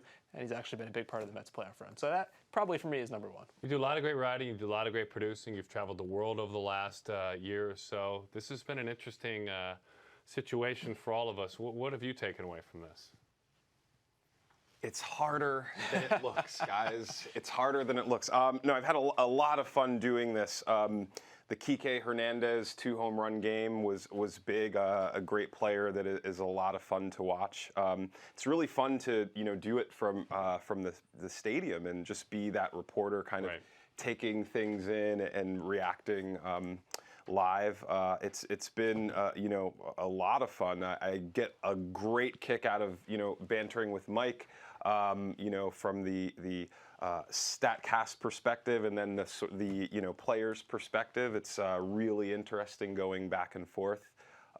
And it's been great to see the show evolve a little bit. And it's a good point, and we should take a second and thank Chris and Danny and Brett and Elliot and Ashley and Jason and everybody who has made us look even halfway decent, which is not difficult or not easy for us. So it's been a very cool experience. Here in a bit, we're going to roll all those names of all the people that have contributed. So we will make sure we're able to thank them for the work they have put in and the work they have done. Then we'll roll all the way through with the boss and on down to the boss's bosses and the folks that have made a bold enough choice to put this together. I mean, there's some courage that goes into choosing to have this be a part of the programming, to put it alongside with the MLB Network Showcase Game of the Week. And from my perspective, humbly, it's been an honor to be a part of this. Chris Davis leads things off, and Davis lifts that one up to the left side. Koji is on. Uehara, the veteran right-hander, an ERA of 3.86 this year.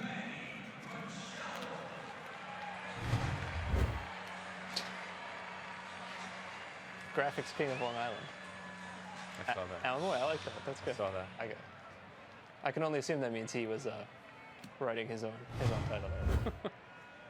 Good job, Alan. Hey, on Koji, by the way. Yes. Continually one of the most underrated pitchers in baseball. I think constantly. He missed 6 weeks with a strained right pec. 6 games since he's been back. 0 ERA, 7 whiffs, 0 walks. I think he's feeling okay. It's amazing that he still lights out with the velocity down. It just shows you that it really doesn't matter. Obviously, he's got great deception. It's so impressive that he's able to do it. I mean, there's a point that he was doing this at 94, 95.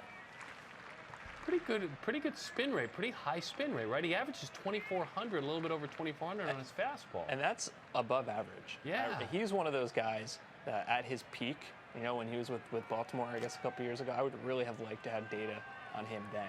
Right. I wonder if it had been different, because they would go a long way. He was never a guy who threw 98 miles an hour. But he's always been a guy with that. I think he is one of the guys that probably would fit the high spin rate ideal.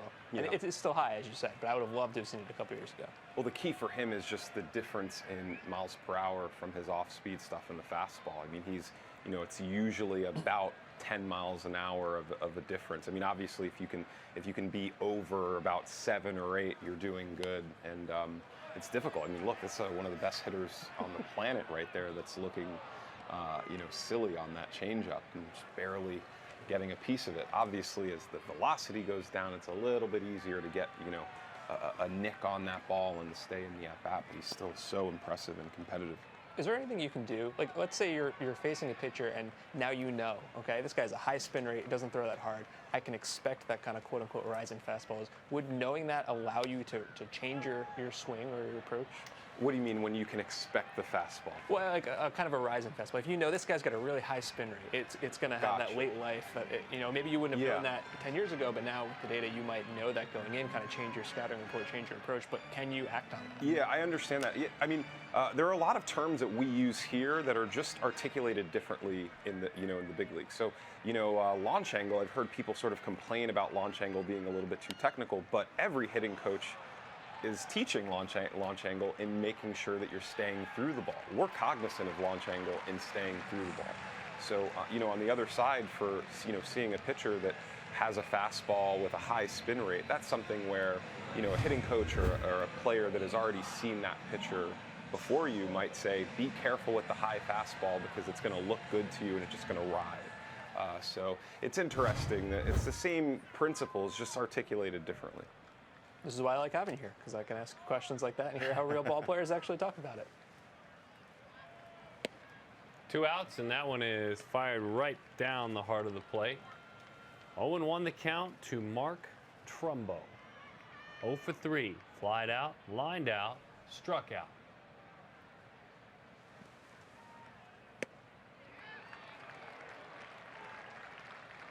A little more than 3 miles worth of home runs for Trumbo. Be a pretty good run. You could enjoy a meal and then run off your meal with his homer distance. 17,685 feet. You could see that was a great shot. Young saying, I want it down. Patting that catcher's mitt on the dirt when he gave the sign to the 41-year-old right-hander, Uehara.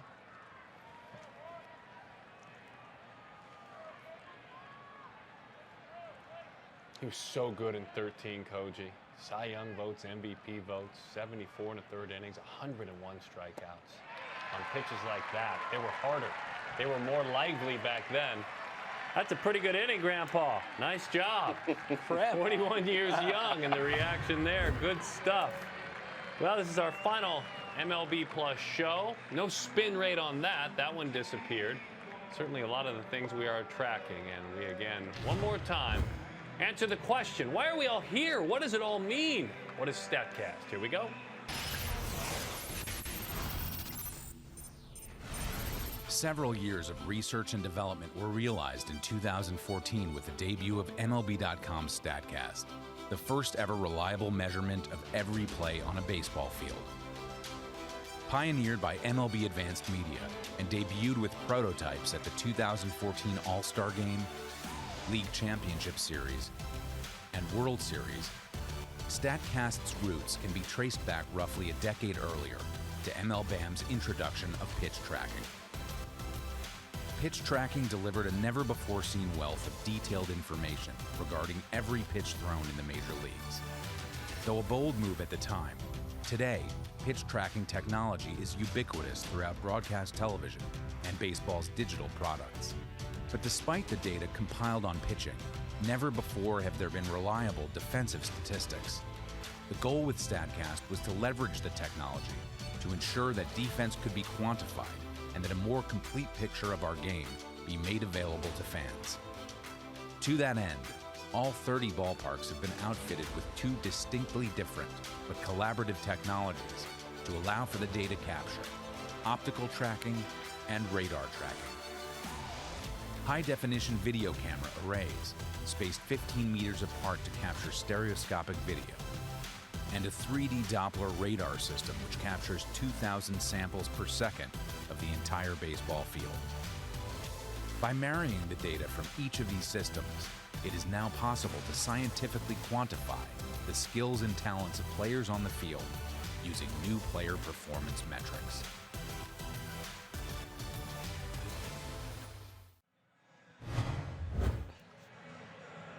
And away we go. The final inning. Darren O'Day, we heard a conversation with Darren O'Day earlier. And Mookie Betts to lead things off.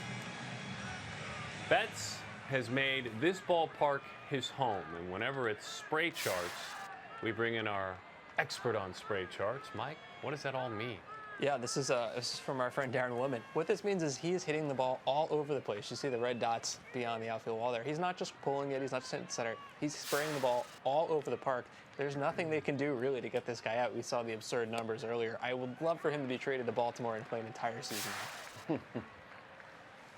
There you have it, 8 home runs this year, slugging .1333. O'Day comes on for the 32nd time this year, 28 in the 3rd innings, my apologies. 4.13 ERA.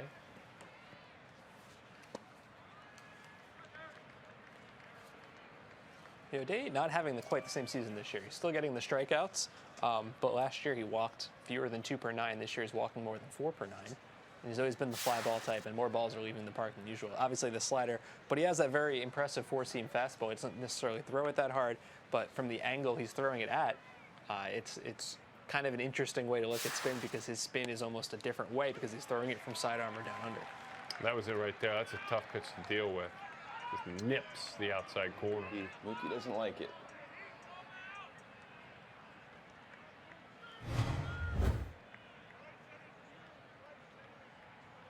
I love that Mookie is looking up at the umpire to argue.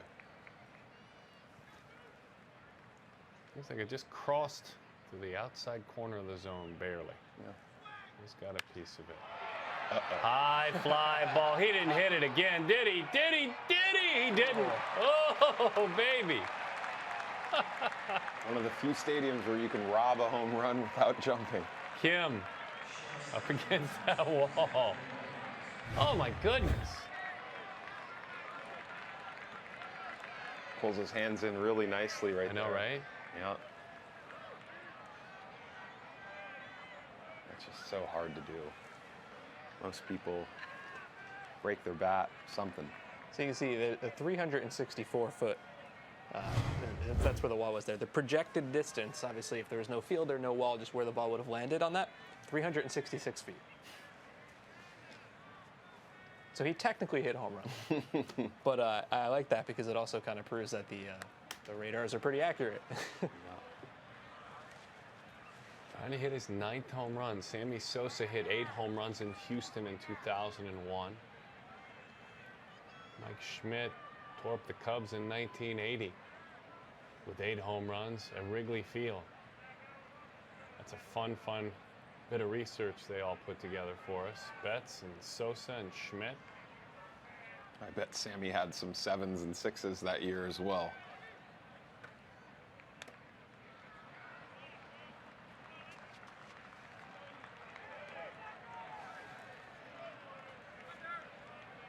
That rock is cleaned up and grabbed from behind home plate. That's a good shot from our RoboCam behind the dish. Xander's 1 for 4. He singled back in the 5th inning. He's got 11 hits in his last 10 games. He's got 3 walks as well, so he's trying to get rolling again. That was an uncomfortable swing. But not that time. You can kind of see because the backside flies out, and then he reaches forward with the bat. There's no best case scenario there because even if you make contact, there's no way you're actually getting any solid contact behind it. Yeah. Well, you might hit it, solid enough. I mean, think about how many hits you've seen Derek Jeter get like that. I guess the best case is you foul it off and you live to fight another day. Call to the bullpen, and we remind you, you are watching MLB Plus featuring StatCast, powered by Amazon Web Services.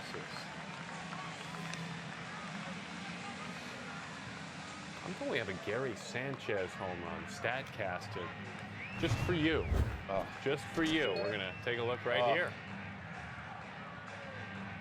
Exit velo 108, 437 feet for Sanchez. In Tampa. You know that ballpark pretty well, too. I do. How does the ball fly in that ballpark? Well, I think that it's pretty true. I mean, it's not going to sound super interesting, but it's just, still wind, obviously, nothing blowing in your face ever, obviously. But I think that it flies. The ballpark is not small. It just has that weird carom down the line. If you're one of those guys that pulls the ball, it can be very short. You see some of those 320-foot home runs over there. Most interesting thing about Tampa is that the dome is white. So as an outfielder, you can't take your eye off the ball when you're tracking it. And so that's why you see a lot of sort of goofy plays made at the warning track, because as an outfielder, usually, let's say here at Camden Yards, you can look at the ball, put your head down, keep running, and run to the spot because you know where it's going to be.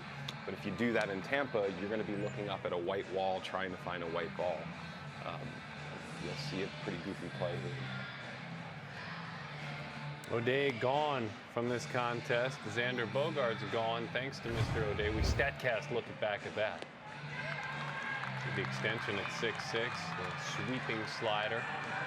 So that adds to the velocity. The perceived velocity goes up on that breaking ball. Donnie Hart's 25 years old. He is coming on as a left-handed specialist for the 18th time this year. Has yet to allow any of his own runs. 14 2/3 innings without a run allowed. Opponents hit 220 against him, 298 on base, 240 slug, and that's what he throws. A lot of stuff. He has to, because his fastball tops out about 88 miles an hour. But you're going to see he's got kind of a funky arm angle. He exists entirely for hitters like David Ortiz. So far against lefties this year, 152 average against, 229 on base. Look at that. Look how far off the side he is. I can't imagine how uncomfortable that must be for a left-handed hitter to see.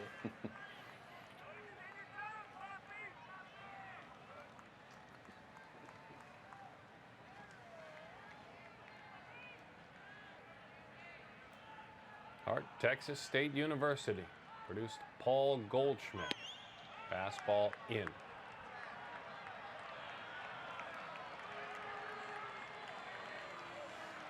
So what pitch do you think you're going to see right here?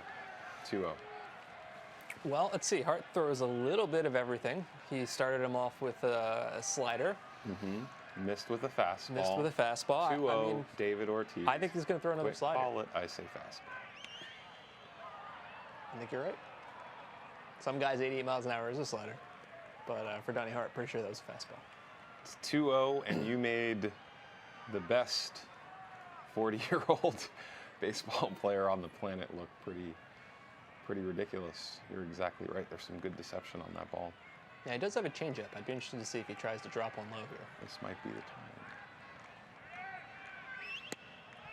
Raking ball, 2-2. The movement on that thing. Yeah, you can see David Ortiz laughing because that pitch started way behind him. He's like, this is why I'm retiring. I don't want to deal with this anymore. Spin rate of over 2,400. That broke from dugout to dugout. So I think you got to attack him with a strike here because, you know, Ortiz is not going to chase. Sort of the element of surprise strike when you don't need to throw one here, 2-2. I'm thinking maybe sinker. Obviously, you want Ortiz to put the ball on the ground whenever possible. I think he's going to throw that frisbee slider again. The Texan deals it. He throws him a fastball. And so, you know, the longer that this at-bat extends, the further that the advantage goes to David Ortiz, because this is a guy he's never seen before, and now he's seen every one of his pitches. And this is not only valuable in winning this game, this is valuable going forward, you know, to face this guy maybe later in the season, later in the series. Poppy, that's a fair ball. Davis says, I'll take it myself. He trucks to the bag, hits the side. Ortiz with a few yucks as he comes by the fellow slugger. And the Texas State southpaw gets the job done. It's amazing how much he cheated there. He stepped in the bucket. I mean, he's just guessing. If he threw him that frisbee slider there, he would have no chance. All right, guys, let's walk through our StatCast game recap. I'll lead on both of you. You will start with Mr. Rodriguez. Some good things in this game, starting out with the strikeout of Davis.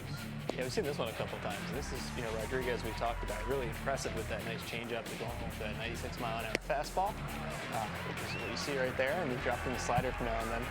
He has really given the Red Sox a lot to be happy about going into the postseason. Breaking ball, Gausman to Chris Young. That's a strikeout. Jackie Bradley with a home. Yeah, this was the pitch, as I remember, just tried to get it up, but didn't quite get it up enough, so Bradley was able to crush it. You can see 106 miles an hour at a 21-degree launch angle. That is almost always going to be a good thing for the hitter, not so much for the pitcher. Trey Mancini, welcome to the Major Leagues. First hit, a homer. Remember that pitch was actually low and inside. I'm not even sure it was a strike, but that's fine for him. If that's where he can hit the ball 111 miles an hour, all the better, because that was no doubt off the bat. Look at the reaction of the picture right there, Rodriguez. That's the better reaction. This is a much better reaction. I love that we were able to cut from one to the other, because you know, you go from utmost sadness to this absolute joy. And then David Ortiz doing what David Ortiz does, 30-degree launch angle, just about perfect when he hits the ball over 100 miles an hour.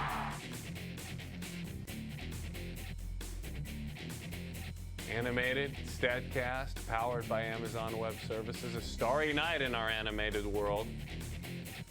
Poor Kevin Gausman. Yeah, what a rough way to leave the game, huh? Boston Red Sox with a 4-game lead on both Baltimore and Toronto. Possibly about to be 5 games right here, at least on Baltimore, depending what Toronto does. And that's pretty much it in my book. Boston, I think, has got this in hand. And I'm pretty pleased with that because I picked Boston to win the division back in April. As long as you're happy. I am happy. In April, I selected a Boston Cubs World Series. I'm feeling pretty good about that. All right. Our T-Mobile Greater Coverage Cam from the press box. We journey down onto the field at Camden Yards. Jonathan Scope, Matt Wieters, and the aforementioned Trey Mancini. Last chance. Craig Kimbrell takes the rock, and he rolls for the 51st time this year. Junior college, Alabama, hard thrower, fun to watch, always has been. Yeah, you can see the highest strikeout percentage, obviously. If you were to put together a list of the 5 best relievers in baseball, it'd maybe be these guys and Zach Britton, because that's domination. Remember, Britton hurt his knee, Kimbrell hurt his knee, right? It missed a chunk of time. Since he's come back, he came back August 1st, 14 1/3 innings, 102 average against, 254 on base against, 1 earned run allowed, struck out 27 of the 59 batters he's faced. Gonna go out on a lim and say the knee is healthy, and he is peak Kimbrell right now. Absolutely. The fastball jumps at home plate, spin rate, there are some things to look at. His breaking ball, and you can see how often he throws it, 31% of the time. The two-seam fastball, rarely. It's fastball, breaking ball, but his spin rate on his breaking ball, 25.50. On his fastball, 24.61, so high spin. Average, those are average. High spin, and I guess that goes back to the question we had from one of the Twitter followers was, do you have high spin on more than one pitch? Not everybody does, but he certainly does. That is unhittable.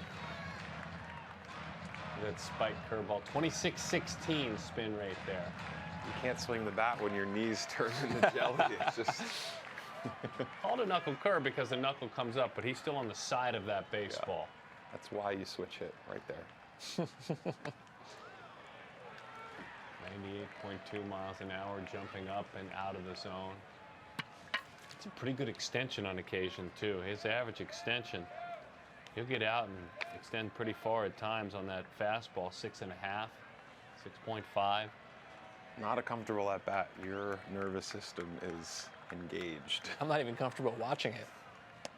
Oh, I am. You kind of feel bad for Jonathan Scope. So much fun to watch him pitch.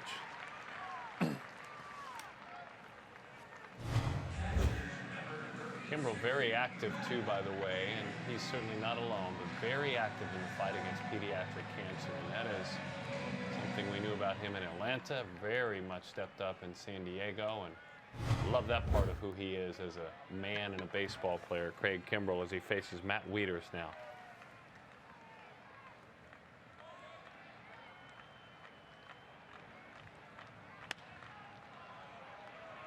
He saw something, it was a strike, so you better swing while you can. 2 outs. Wieters does a pretty good job of throwing runners out, but obviously people talk about his framing, not so great. I'm sort of curious as to see what he might do if you just put him at first base all the time. Obviously pretty difficult to produce huge numbers out of the catcher position, and as a switch hitter and a guy that has a catching background that's seen so many pitches and knows the mind game there. If you take him out of the catcher position, maybe he would turn it around a little bit with the bat. Vandy alum Pedro Alvarez. I was kind of hoping to see Trey Mancini here against Craig Kimbrell, but I suppose I understand. It was after the first one. It was a strikeout to start the inning of Jonathan Scope, the StatCast look. Oh. 97 miles an hour and blowing away, too. We saw him dive out of the way. Really, he had no chance of that. 252, 321, 506 for Alvarez with 21 home runs this year. Breaking ball never got there.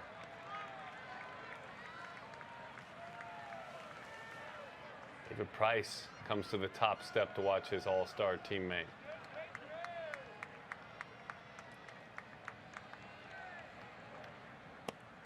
It's a pretty good take. Pretty good. Spin rate on that breaking ball, nearly 2,600, 2,550.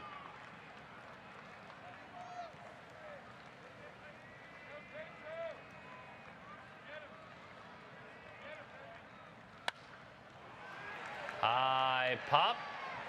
Couple of Red Sox getting together. Long run. Oh, baby, new life. Bogarts went on by. He and Chris Young came together. So another chance. It's a weird baseball rule, is if that tips his glove, you can call that an error, which is kind of strange. I mean, you know, balls gotta be caught.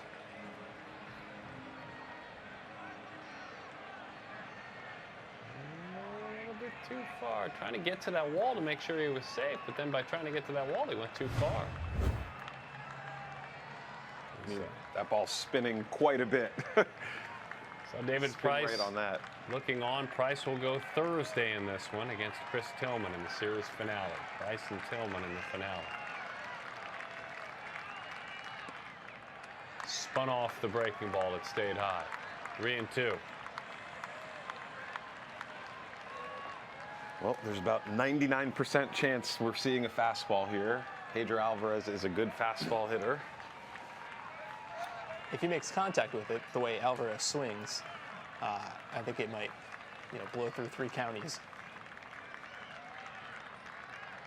He rocks and fires to 3-2. That's ball 4. That is ball 4. Trying to be a little bit too fine and hit the corner there.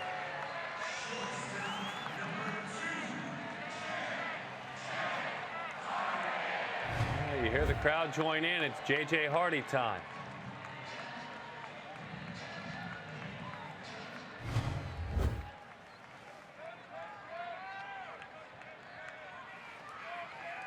Pressure situation involving two of baseball's really good guys in Kimbrel and Hardy now at that open stance, that unique look with his hands away from his body. 0-1.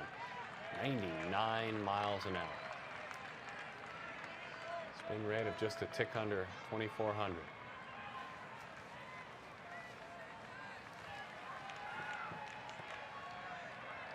Trying to make it 6 wins in a row within their division. That's how you lock up a division. Hardy, 0-2.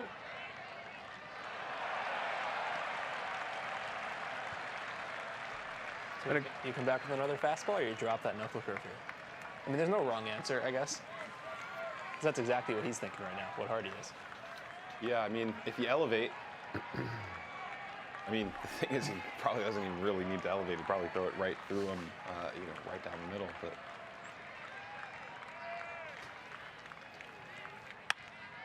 Hardy went up and got it at the belt. Easy chance on the ground. 9-8 this year against their foes in the East.